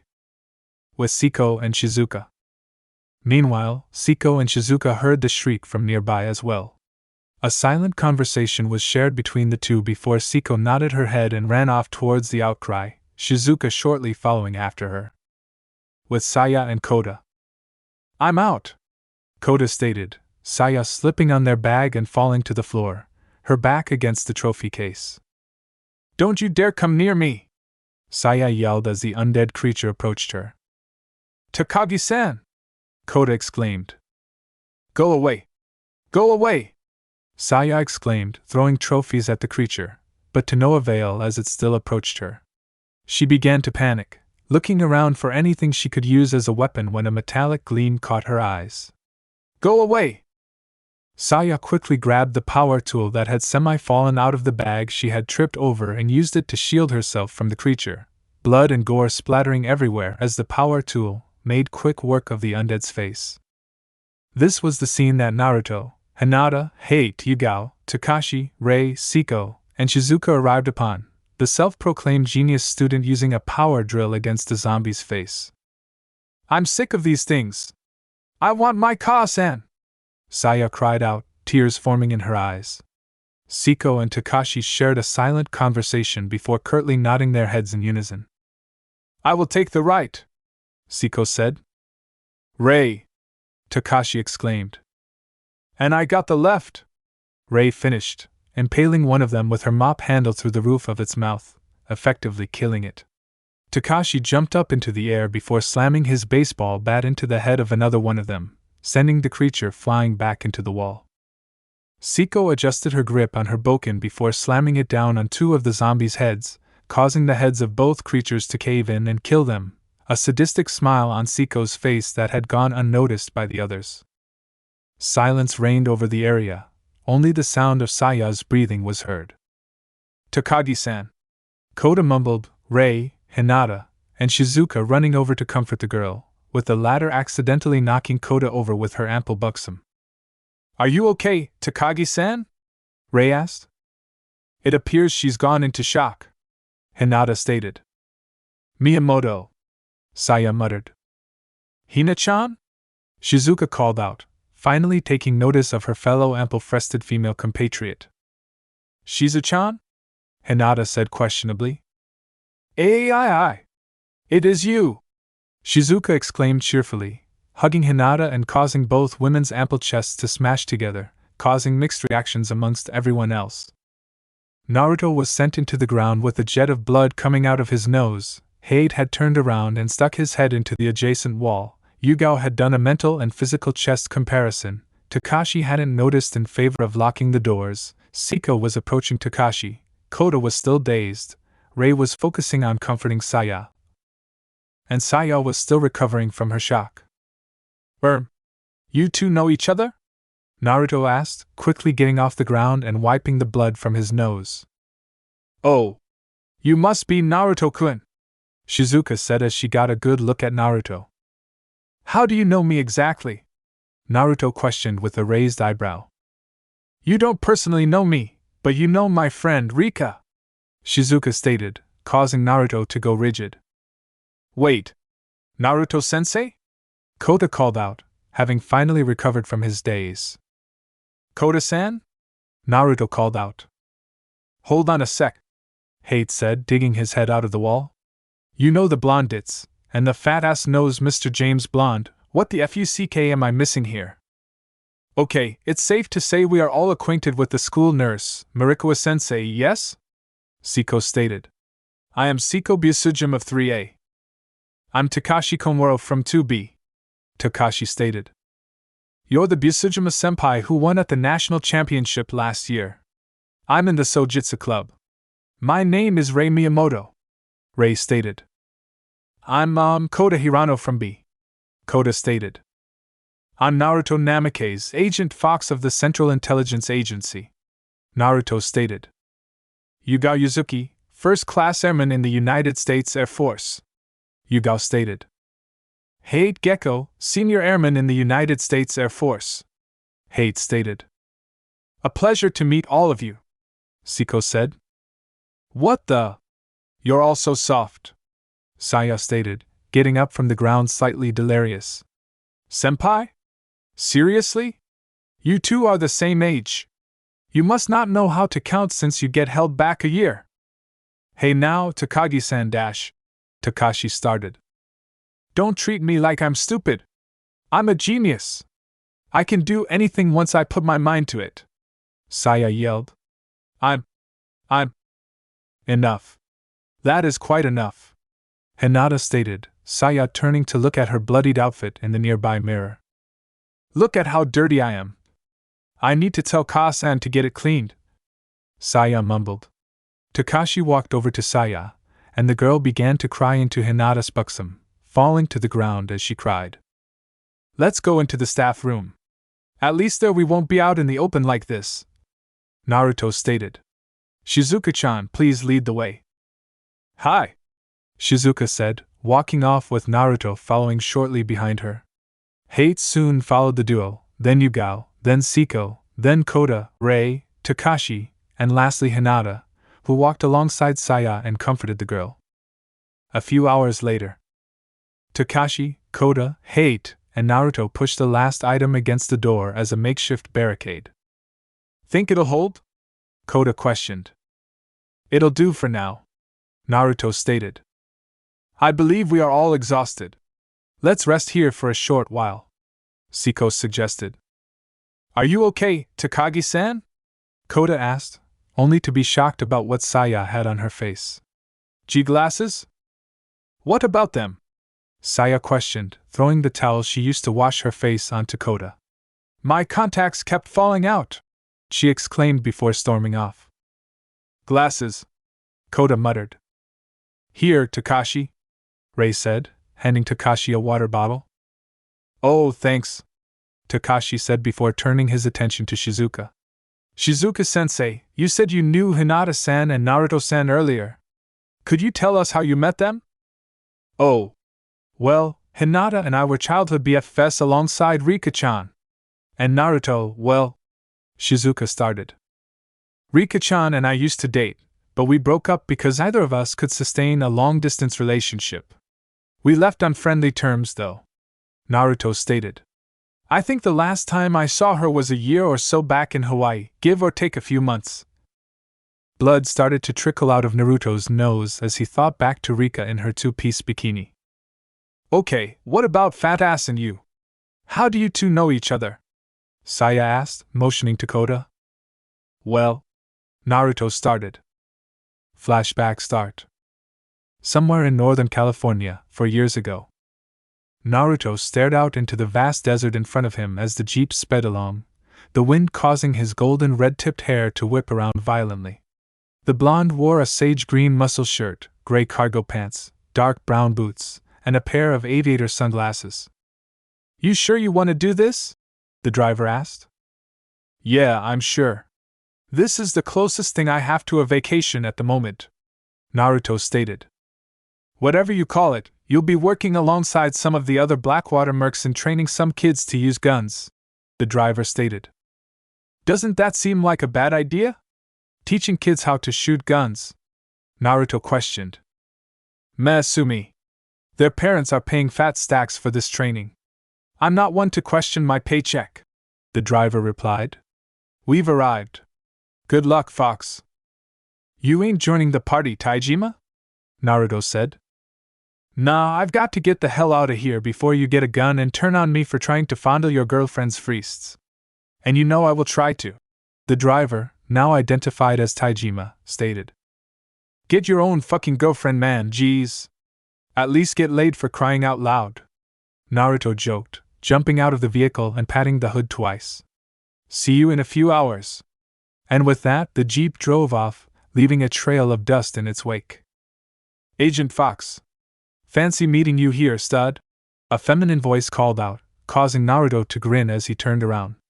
Standing in front of him was a gorgeous tanned woman standing at 5 feet 7 inches with purple hair, magenta eyes, and high D-cup wrists.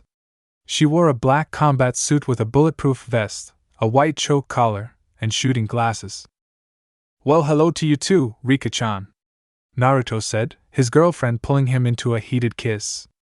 Their tongues battled for dominance, Rika wrapping her left leg around Naruto as the blonde agent groped her ass with his right hand. When they finally broke their kiss for air, a trail of saliva connecting their lips. You know, as much as I would love to take you right here and now, we have a job to do. Care to make our usual wager then? Rika asked, a sultry grin on her face. Oh, you're so on! Naruto exclaimed, the duo walking into the open shooting range. Do you want to do the honors first or should I? Ladies first, Rika said jokingly. Humph. Okay. Attention! Naruto barked, catching the attention of the 12 kids that were present. Alright, maggots, welcome to Blackwater Training Camp. My name is Naruto Namikaze, but you will henceforth refer to me as Sir. This is not a sleepaway camp. There will be no arts and crafts, no archery, and certainly no canoeing. Instead, you will be learning gun maintenance, how to fire guns ranging from the very first pistols to the latest carbines, and everything else in between. Understand? Sir, yes, sir, the kids exclaimed. This lovely senorita standing next to me is Rika Minami. And before you even think about it, she's taken, Naruto stated. She will be assisting me in teaching you maggots how to fire a gun. But first, roll call. Naruto made his way down the list of children's names. Kota Hirano? Present, sir, a young Kota exclaimed. Flashback end. And that's how we know each other, Naruto finished. That sounds about right, but did you have to describe your makeout with Rika-chan so thoroughly? Shizuka asked, a blush present on her face. Yes. Yes, I did, Naruto stated, mentally smirking at the fact that every other guy was sulking in the corner of the room with a depression cloud over their heads. I believe that's enough reminiscing for now. Do you know where your car keys are, Shizuka-chan? Oh, they're in my bag, Shizuka stated, rummaging through her bag. Say, is your vehicle spacious enough to seat all of us? Siko asked, causing Shizuka to falter. Now that you mention it, Shizuka said, finally remembering her car was a light green Prius. What of the miniature buses used for club activities? The keys hang from the wall in here, Siko suggested. They're here, Kota exclaimed. That should work, but where are we going? Shizuka asked. To check on our families, / to the nearest CDC or WHO facility, Takashi / Naruto said at the same time, causing the two to turn to each other. Okay, how about we compromise? We'll stop by everyone's homes going from closest to furthest, help your families if they need any assistance, and then make our way to the nearest CDC/WHO facility. Deal? Naruto suggested, extending his hand to Takashi. Better than nothing, I guess. Deal, Takashi said, shaking Naruto's hand. What is it? Saya asked, noticing Rei staring up at the television. As Naruto stared up at the television, his satellite phone began to ring. What the? Hello? Naruto asked, answering the call. Naruto, Thomas said tiredly over the phone. Thomas? Is that you? Naruto called out, catching the attention of Hate, Yugao, Hinata, and Shizuka. What's going on? Are you alright? Yeah, I'm fine. But... Thomas started. What the? Rei muttered, grabbing the remote and turning up the volume on the television. What's up, Rei? Takashi asked. Government has started to do something about this ongoing revolt. However, the politicians, the newscaster said. Revolt? They're calling this a revolt? Takashi exclaimed. What is it, Thomas? Naruto asked. The number of deaths in the Saitama prefecture already exceeds 10,000, the female reporter stated. The prefectural governor has declared a state of emergency. A gunshot was heard off-screen, causing the woman to jump in fear. That was gunfire! Just now, the police opened gunfire. But what are they shooting at? She questioned, the two body bags sitting up. No! Stay away! Help! The camera was dropped onto the floor before the connection was cut, turning into nothing but static. John! John is dead, Thomas said. What? Naruto exclaimed in shock. But that's not even the biggest news, Thomas stated. Agent Fox, the president is dead. With Naruto's group. What? Naruto exclaimed. The president, the vice president, and nearly half of the cabinet are dead, including John. Thomas repeated over the phone. Nearly all parts of the United States is infected with the virus. Fox, everything is falling apart. The military is scattered, the CDC is as well. The sound of violent coughing was heard over the phone. Thomas? Thomas! Naruto yelled. Asterisk cough, damn it! Thomas yelled. What's wrong? Naruto asked. Fox. I've been bitten, Thomas replied, causing Naruto's eyes to widen in shock. This goes against regulations, but cough considering the direness of the situation, Fox. Tell Hinata that I name her director of the Centers for Disease Control and Prevention. Aya! Thomas exclaimed. Good luck, Fox.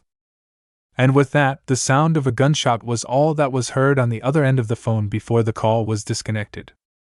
Naruto's satellite phone slowly moved from his head to flop down to his side. Naruto-kun? What's wrong? Hinata asked. Hinata, I need to speak to you in private, Naruto said, walking over to the opposite side of the room. The static screen of the television was quickly replaced with a please stand by image before changing back into the news studio. There's been some sort of problem. From now on, we'll be broadcasting from the studio here, the newscaster stated. As you can tell, the situation outside has become grave. We advise you please stay in your home unless necessary. Once it's safer outside, we'll bring you information about the ongoing situation. That's all? Why aren't they saying more? Takashi asked. Because they're afraid of causing panic, Saya replied. Even now? Rei questioned. Because of what happened just now. Fear leads to chaos, chaos leads to anarchy, Saya stated. How would you expect the government to deal with the living dead in a time of anarchy? This unusual phenomenon has spread throughout the United States and has yet to be brought under control, the international newscaster stated, an image of a helicopter flying away from the White House front lawn appearing. The government authorities have evacuated the White House and will relocate to a command center on board an aircraft carrier. There are reports that this transfer is in preparation for the possible use of tactical warheads. Hinata, you have been named director of the CDC, Naruto stated. What? But that's impossible.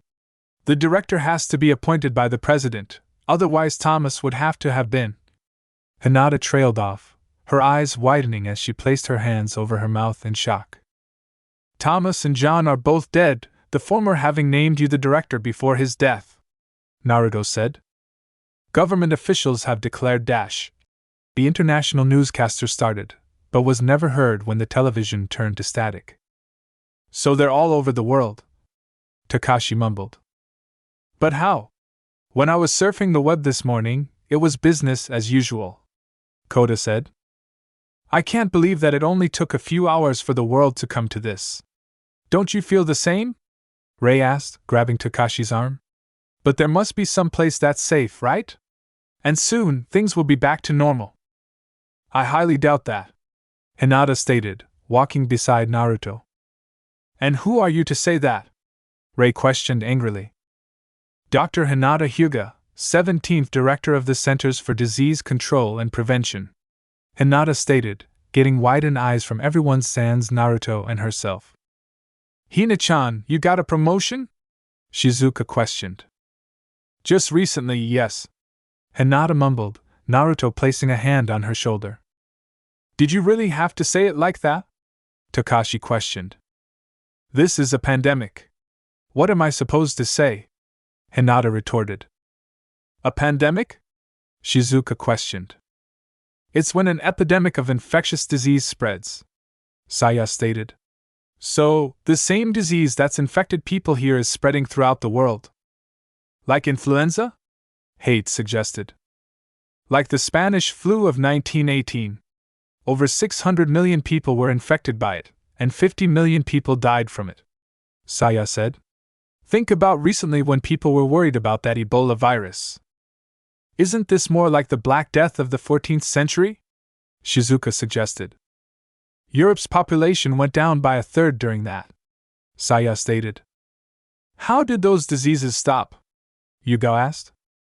We've theorized a multitude of reasons, but the reason why diseases like those die is because they killed so many that there's not enough people left to spread it, Hinata stated. But, in this case, the dead are moving around and attacking people, Kota said. Then you are implying it has no reason to stop spreading? Siko questioned. But it's so hot outside. Maybe their flesh will start decomposing and they won't be able to move, Shizuka exclaimed. And what is the duration of this process? Siko asked. Well, during summer, it takes around 22 days for some parts of the body to decompose. But during the winter, it can take months, Shizuka said. Anyway, if we go to our homes dash. How do we know they'll even start to decompose? Saya questioned. Why do you say that? Takashi asked. Don't these things defy our knowledge of medicine? So why bother relying on it? It could be hopeless. Just how long? Saya stated. What is important is having a location to make use of after we check on our families. Should we act only in our own self-interest, we stand not a chance. Let us act as a team, Siko stated.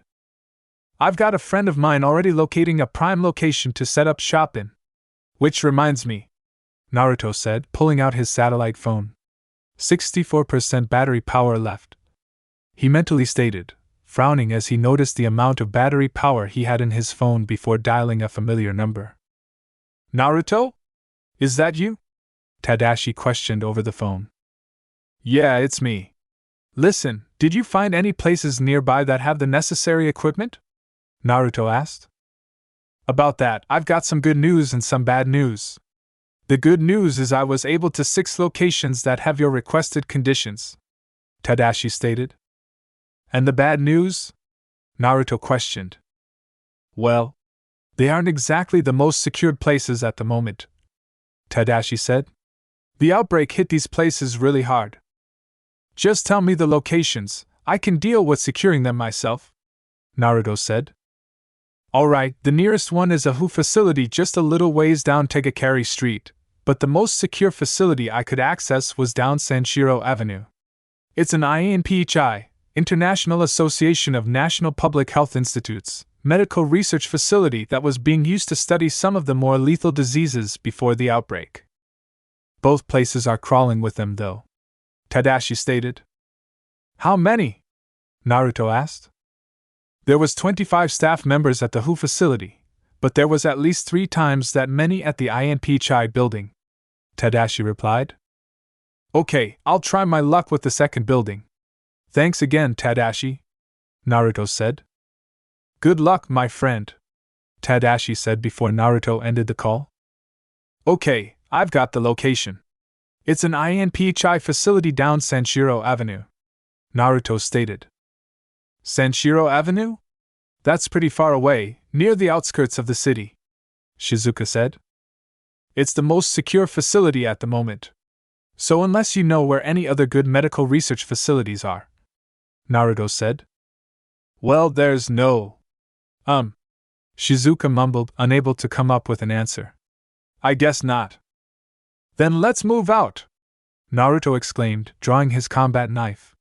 Takashi, Rei, and Siko got into a fighting stance. Kota quickly checked over his nail gun, Saya tightly gripped her bag, Hinata took cover behind Naruto, and Yugao and Hate stood there awkwardly. Naruto walked over to Hate and pulled out his Glock 21. The tension in the room seemed to dramatically rise as time seemed to slow down when Naruto aimed the gun at Hate. Less than a second later, Naruto flexed his fingers and flipped the gun so that he was holding the barrel, an inaudible breath being released by all. Here, you'll probably need this more than I do at the moment, Naruto said, Hate taking the pistol from the blonde CIA agent. 6 rounds are left in the mag, so use them wisely. Thanks, Hate said as Naruto handed his knife to Yugao before pulling his 416 Hong Kong dollars from his side and flicking the safety off. We should help survivors as our ability allows us to, Siko stated. Got it, Takashi said. How do we get out? Rei asked. The front door is closest to the parking lot, Saya replied. Let's go, Takashi exclaimed, Kota opening the door and shooting 2 of the undead that were waiting outside the door. The group rushed forward with Takashi and Naruto in the front, the former slamming his bat into a zombie and the latter knocking another zombie down with the butt of his rifle. Tokunosu Offshore International Airport. Meanwhile, on the isolated airport, hundreds upon thousands of dead turned undead wandered around the area. Tokunosu Tower, JX-089. Ready for takeoff, a voice said over the radio. JX-089, Tokunosu Tower. Hold on runway 3-4, another voice said over the radio. We have a problem. He looks repulsive, Rika stated, a celebrity turned undead known by the name Bae Yongjun in her crosshairs. Over the past 4 years, not much had changed about the busted mercenary, her hair having grown a little bit longer and her skin a little bit tanner. He's an actor. He was on location here for filming, Taijima said. Like Rika, his appearance had not changed so much over the years. He stood at 5 feet 9 inches with light skin, brown eyes, and buzz-cut brown hair. He wore a plain white cap, a full-body suit, knee and elbow pads, and a bulletproof vest. Distance, 4,500. Angle, -6. Wind favorable. Corrections, none. Permission to fire, granted. In a matter of seconds, Rika took down every undead creature in the vicinity of the airplane. Good work. All of the targets on the runway have been eliminated. Over and out. A sigh escaped Rika's lips as she got up from her prone position and began to stretch and fondle her own wrists. What are you doing? Taijima asked. These things are numb. I've been laying down here signed this morning, Rika replied. If you don't mind, I could massage them, Taijima suggested as Rika took off her vest. I would if you were a better shot than me. And only Naruto-kun has ever proven that, Rika said. But you're one of the top 5 officers in our whole country, with Naruto-san being number 3. That's not fair, Taijima stated. You'd better give up then, Rika said. Anyway, how did those things even get here? We're at a seaside airport that can only be reached by ship. Haven't they been restricting entry? Taijima questioned. Yeah. Only high-ranking officials and airport technicians as well as their families are allowed in. One of them must have been infected, Rika stated. The situation is under control right now, but who knows how long that'll last. What do you think would have happened to this place if we hadn't been assigned here due to terrorist threats? Taijima questioned as the airplane began to take off. Well, I don't have infinite ammo. You're gonna run away? Rika questioned. I should be asking you that. Between the two of us, you're more likely to go out and try to find your Naruto-kun. Taijima teased, a small noticeable blush appearing on Rika's face. It's not like that. Well, Rika said. You still love him, don't you? Taijima stated more than questioned, as he already knew the answer to his question. I'm going to go into the city eventually, Rika stated. What makes you think that Naruto is even any place near Tokunosa City? Taijima asked. Nah, I have a friend in the city, Rika said, reaching into her pocket and pulling out a cell phone. Do you think he'll even pick up the call? For all we know, he could have been turned into one of them. Taijima stated. You know how Naruto is. There's no way he'd become one of them that easily, Rika stated, scrolling through her contacts until she found Naruto's name. She stared at the letters on the screen, her mind racing as she thought of all the possible scenarios that could occur. I'll call him later. Yeah, I'll call him later, she mumbled, putting her vest back on and resuming her sniping position. With Naruto's group. Just to confirm, you need not begin fighting unless it is inevitable.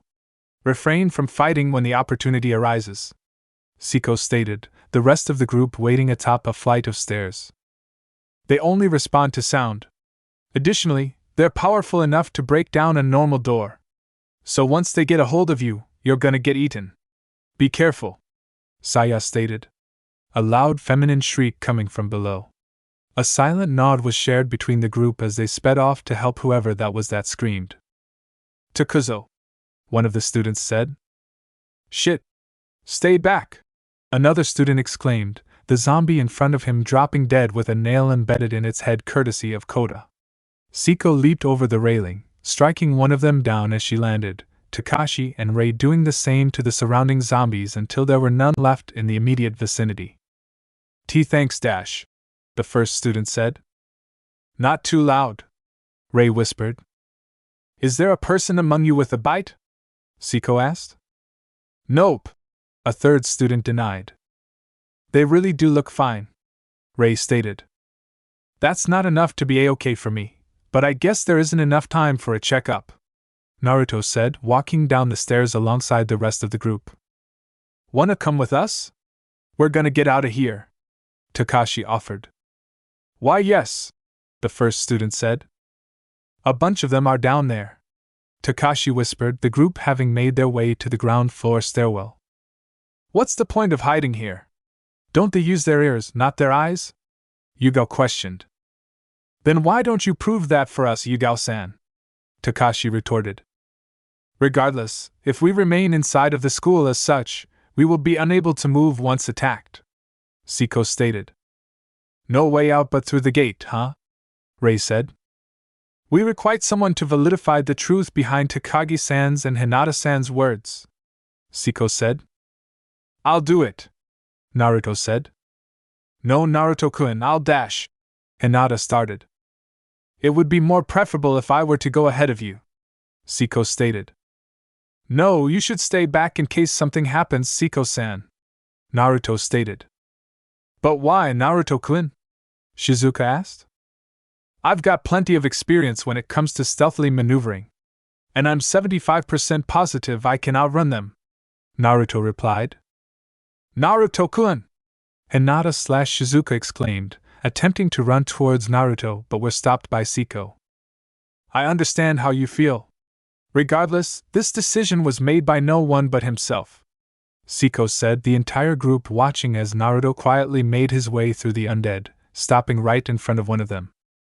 Staring the creature in its unfocused eyes, Naruto raised his right hand up before flipping off the undead, causing the rest of the group to sweat drop.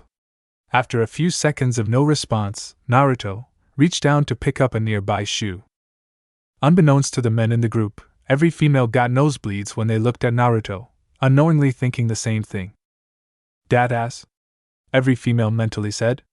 When Hate looked over at his girlfriend, he was quite surprised to find that Yugao, along with every other female present, were wearing black-tinted aviators with slightly tilted up heads, each biting down on their bottom lip. This in turn caused Hate to cry comical tears that went unnoticed by the rest of the group, much like how every female had somehow gotten into the dad-ass pose. Naruto finally picked up the shoe after his unintentional show, standing back up and tossing the shoe at a locker, causing the zombies to all shuffle towards the locker. The blonde CIA agent quietly made his way over to the doors, the rest of the group following after him. The last person in the group, Takuzo, quietly made his way down the stairs, only to accidentally hit the railing with his shuffleboard stick and draw the attention of every zombie in a 100-yard radius. Exclamation point. Takashi was about to yell, but was unable to when Naruto clamped his hand over the boy's mouth. Naruto held one finger up to his mouth in a silencing motion, before gesturing to the undead that had only moved to the spot that Takuzo once stood. Unfortunately for the rest of the group, Takuzo had panicked and done what Takashi was about to. "Run!" Takuzo yelled, causing the rest of the group to go into a full-blown sprint. Naruto's palm connected with his face as he let out an audible sigh. "Why'd you do that?" Saya yelled. "If you hadn't yelled, we'd probably only have to worry about the ones close to us." A zombie popped up from behind her and was about to bite into her shoulder, but was shot by Naruto's 416 Hong Kong dollars. "No way! Didn't you hear that echo?" Ray questioned, slamming her mop handle into one of them. "There's more of them!" Kota exclaimed, Yugao dashing past him and impaling her knife into one of the undead creature's skull, effectively killing it. Takashi rushed to Yugao seconds later, slamming his bat into another zombie before flicking the blood off of the weapon. "Don't talk. Run!" Naruto exclaimed, running towards the horde of zombies, aiming down the sights and firing at the undead as he moved. Siko, Takashi, Kota, and Ray ran behind him, taking out the stragglers that Naruto missed. Yugao and Hate were at the end protecting Saya, Shizuka, and Hinata. Takuzo quickly found himself surrounded by them, and it was not long before the creatures feasted on his flesh. All the while the boy screamed. "Takuzo!" one of the female students exclaimed. "Naomi! Run!" Takuzo yelled. "Takuzo!" the girl, now identified as Naomi, exclaimed, nearly running to the boy, but was stopped by Saya. "Forget him! There's no point in trying to save him if he's already been bitten!" Saya exclaimed. Tears fell down Naomi's eyes as she shook her head before breaking out of Saya's grip and running towards Takuzo. "Wait, Dash!" Saya yelled. "Why?" "I told her it's useless. Why is she going back for him?" "I understand," Shizuka said. "With the whole world gone to hell, I'd much rather die with the one I love." "What kind of doctor are Dash?" Saya started, only to be startled when a zombie dropped dead right beside her, courtesy of Naruto. "Keep moving! I don't have a fucking unlimited supply of bullets!" Naruto yelled. "Please calm down, Takagi-san," Kota said. "You filthy nerd! Who gave you the right to interrupt me while I'm talking?" Saya questioned angrily. "Well," Kota started, turning around with sparkles around him as he smiled. "I don't know. I envy your close relationship," Siko said as she knocked back another zombie. "Shizuka-chan, the key!" Naruto exclaimed. Shizuka quickly opened up the bus with Naruto standing outside and picking off any of the undead when they got too close whilst the others boarded the vehicle. "Target? Check. Public safety? Check. Ready to rock and roll!" Kota exclaimed. "Oh, hurry up and shoot them already!" Saya yelled. "They're all in, Komuro-san, Naruto-san!" Siko exclaimed. "You two first!" Naruto exclaimed as Shizuka started up the bus. "This isn't like my car!" Shizuka exclaimed. The gas, the brake, the clutch. Help us!" Naruto was about to close the doors of the bus, but stopped when he heard the cry for help. Naruto looked up to find 7 people running towards them, one of them in particular causing Naruto and Rei's eyes to narrow. "Who's that?" Takashi asked. "That is Shido. He teaches 3A. Siko replied. "Shido," Naruto/Rei mumbled. "We're ready to go," Shizuka stated. "Hold on a bit," Takashi exclaimed. "There's some swarming in the front too. I can't drive if there's too many of them bunched together," Shizuka said. "So run them over," Takashi said. "If we do that with this bus, we'll end up rolling over," Saya stated.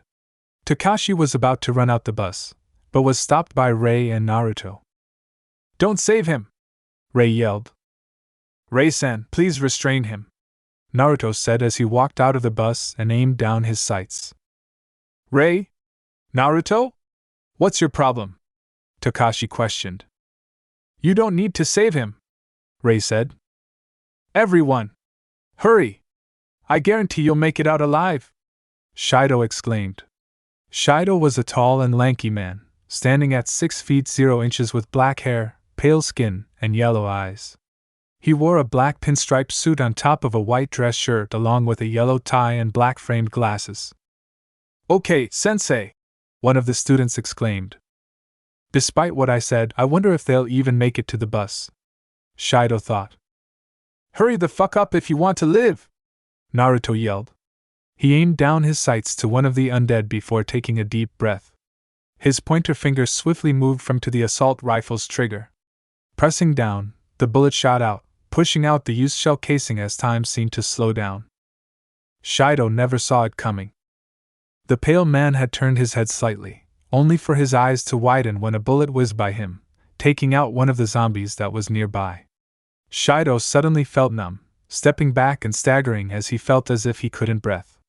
Reaching down and touching his throat, the teacher was shocked when he felt a warm liquid coat his fingers. Shido shakily brought his hand up for him to see, finding blood covering the hand that he had placed on his throat. The bullet that had sped by him had slashed at his neck, piercing right through his external jugular vein. He dropped down as another student ran past him, said student accidentally tripping and falling to the ground. "Damn it! Move, move, move!" Naruto yelled, his expression remaining indifferent, though he was mentally smirking. He quickly ran towards the fallen student, pulling him up and placing the kid's arm around his shoulder. "I sprained my ankle!" the student exclaimed. "Move fast then!" Naruto exclaimed, dragging the student aboard the bus. Shido had begun to space out, but was brought back into reality when 3 of them shuffled towards him. He looked up, only for a scream to escape his lips when the undead tackled him to the ground and began feasting on his flesh. "Shizuka-chan!" Naruto yelled, slamming the door shut and placing the injured student onto one of the seats. "We're off!" Shizuka exclaimed, slamming her foot on the gas as the bus sped off. "To the gate!" Saya yelled. "I know!" Shizuka said, hesitating as she saw the undead blocking her path. Tears fell down her eyes when she realized what she had to do. "They're not humans," she mumbled. "They're not humans anymore." Her foot slammed down into the gas, knocking the undead down that were in her path. The bus soon made its way to the front gate and slammed into the gate with enough force to push them open. With Rika and Taijima. The sun had begun to set, and the duo had made their way back inside the airport terminal. Though the undead still wandered outside, the terminal itself was fortified and mostly zombie-free. "So, you gonna call him or do I have to?" Taijima teased, causing Rika to lightly hit him on his arm. "Alright, fine," Rika conceded. With a sigh, the busted woman pulled out her phone, scrolled to Naruto's number, and once again hesitated. "What if he dash?" she started. "Oh, for crying out loud!" Taijima said, pressing down on the call button. "Damn it, Taijima!" Rika said, stopping as the call began to go through. "With Naruto's group." "Looks like we made it," Takashi said. "Yeah," Kota agreed. "Great driving, Shizuka-chan," Naruto said, causing the blonde bustedids to blush. "Here, Naruto-san," Yugao said, handing the knife back to the blonde CIA agent. "Thank you," Naruto said before turning around, only to come face to face with one of the students that came aboard at the last second, Sonoda, if he remembered correctly. You fucking bastard! You shot Shido-sensei! Sonoda yelled accusingly, causing Naruto's eyes to narrow. I have no idea what you're talking about, Naruto stated. I saw the bullet. I know you fucking shot him on purpose, Sonoda said. I did no such thing. I was aiming for one of the undead and accidentally missed, hitting both Shido and the zombie, Naruto said. Our city! Another one of the students, Yamada, exclaimed, all eyes turning to the windows to find parts of the city smoking or in flames. Naruto's phone suddenly began ringing, catching the blonde CIA agent's attention. Oh? Whose number is this? Naruto mumbled, answering the call. Hello? Naruto-kun! Rika exclaimed over the phone. Rika-chan? Is that you? Naruto questioned. Rika-chan? Shizuka repeated, overhearing Naruto's conversation. Naruto-kun, thank Kami it's you. Are you alright? Rika asked, concern present in her voice. Yeah, I'm alright, Naruto replied. Tell Rika-chan that I'm okay as well, Shizuka said. Shizuka-chan says to tell you that she's okay as well, Naruto added. Oh, that's a relief. Wait, Shizuka-chan is with you? Rika questioned. Naruto-kun, where exactly are you? Where exactly are we again? Naruto asked Shizuka. Heading down I-34 in Tokunosa City, Shizuka replied. We're heading down I-34 in Tokunosa City, Naruto replied, repeating to Rika what Shizuka had told him. Wait, what? Tokunosa City? Rika exclaimed. Yeah, what about you? What's your location? Naruto asked. Taijima and I are stationed at the Tokunosa Offshore International Airport, Rika replied. What? Naruto exclaimed. We were sent here in case of a potential threat when the outbreak hit. How did you get into Tokunosa City? Rika asked. CIA and CDC collaboration, Naruto stated. Listen, we'll be making our way to an INP Chai facility near Senshiro Avenue. After we secure the area, I'll try to get to you in Taijima. Alright, Rika said. I've got to go now, my phone's battery is beginning to run low, Naruto stated. Naruto-kun! Rika exclaimed. Yeah? Naruto questioned. Stay safe, Rika said. Thanks, you too, Rika-chan, Naruto said before ending the call. Look, we'll never make it if we keep going. First off, why do we have to do whatever you guys plan to do? Sonoda yelled. You all decided to go back to the city without asking us. Couldn't we have just looked for a safe place inside the school? He's right, Yamada exclaimed. We should find a place to hide, like that convenience store we just passed by. Shizuka finally had it with the bickering and slammed her foot on the brakes. That's it. I've had it with your constant arguing, Shizuka yelled. Hayate-san, would you kindly give me my pistol back? Naruto asked in an overly cheerful tone. Well, of course. Hayate replied in the same tone as Naruto, handing back the Glock 21 over to Naruto. 2 bullets left in the mag. Right, Naruto said. What are you ? Sonoda's words died on his tongue as Naruto aimed the pistol at him. Nothing to say? No complaints? Nothing? Naruto questioned. I can't stand this guy, Sonoda yelled defiantly, pointing to Takashi. Why? Takashi questioned calmly. What did I ever say to you? You! Sonoda started, letting out a battle cry as he attempted to rush Takashi, only to get pistol-whipped by Naruto in the stomach, sending the boy sprawling to the ground holding his stomach and gasping for air. Know your place, boy, Naruto said coldly, priming his Glock 21 and aiming the firearm at Sonoda. We could have just as easily left you to die at the school. So unless you care to join the masses of the undead right outside the fucking bus, then I suggest you stay silent. Understood? Gah! Sonoda yelled,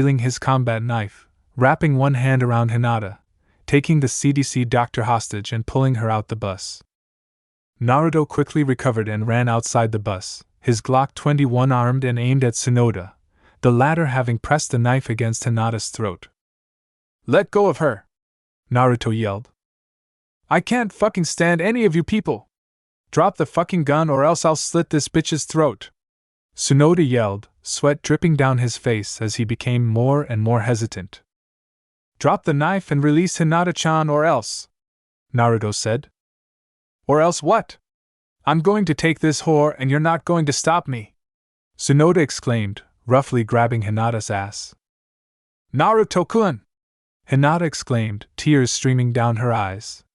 Naruto's eyes narrowed as he firmly aimed at Sonoda. A sick grin spread across Sonoda's face as he licked the side of Hinata's cheek, the knife he held to her neck moving slightly. "Oh, I get it. You've been fucking her, haven't you? Well, when I'm done with her, she'll want nothing more than to dash." Sonoda never got to finish his statement when Naruto pulled the trigger and shot him right through his head. Because Sonoda had moved where he held the knife, Hinata was able to escape without having her throat slit. Naruto quickly holstered his Glock 21 and rushed over to Hinata, hugging the now sobbing woman as he tried to comfort her. "It's okay, it's over with now," Naruto said gently. The sound of a car's horn quickly caught his attention. "Marikawa-san!" Siko exclaimed as a bus full of the infected and undead sped towards them, crashing into a car and flipping over. "Hinata-chan!" Naruto yelled, picking up the Dr. Bridal style and running into the tunnel. The bus crashed into the tunnel before setting ablaze, blocking the duo's route back to the rest of the group. "Now we're split." "Naruto-san! Are the two of you unharmed?" Siko called out, slightly concerned when the flaming zombies crawled out of the bus. "The East Police Station!" Naruto yelled. "We'll meet at the East Police Station." "At what time?" Siko asked. 7 p.m. If that doesn't work out today, then we'll try again tomorrow," Naruto exclaimed as the burning wreckage blocked even more of the tunnel. The burning zombies shuffled closer and closer to Siko before dropping down dead and burned to a crisp. "Marikawa-san, we are unable to advance," Siko stated. "Are Naruto-kun and Hina-chan alright?" Shizuka asked. "They are alright for now," Siko replied. "Okay, I'll turn back and find another route," Shizuka said, driving the bus away from the tunnel. "Shit! Let's get out of here!" Naruto yelled, noticing the sparks coming off of the bus. Asterisk boom, asterisk. Naruto and Hinata barely made it out of the tunnel before the crashed bus exploded behind them. As the two tried to catch their breath, Naruto turned around only to be tackled by a zombie wearing a biker's helmet. "Fuck you, asshole!" Naruto yelled, pushing the zombie off of him before pulling out his Glock 21 and shooting the creature right between the eyes. "I'm out," he mumbled, swiftly ejecting the magazine and replacing it with a new one before reaching down and grabbing the empty cartridge. "Naruto-kun," Hinata said, clinging tightly to the blonde and unintentionally pressing her enormous assets into him. "Let's go." Chapter end. Alright, that's it for today's video, guys. Let me know in the comments section how was the story, and also don't forget to like, share, and subscribe. I will meet you in another video. Peace out.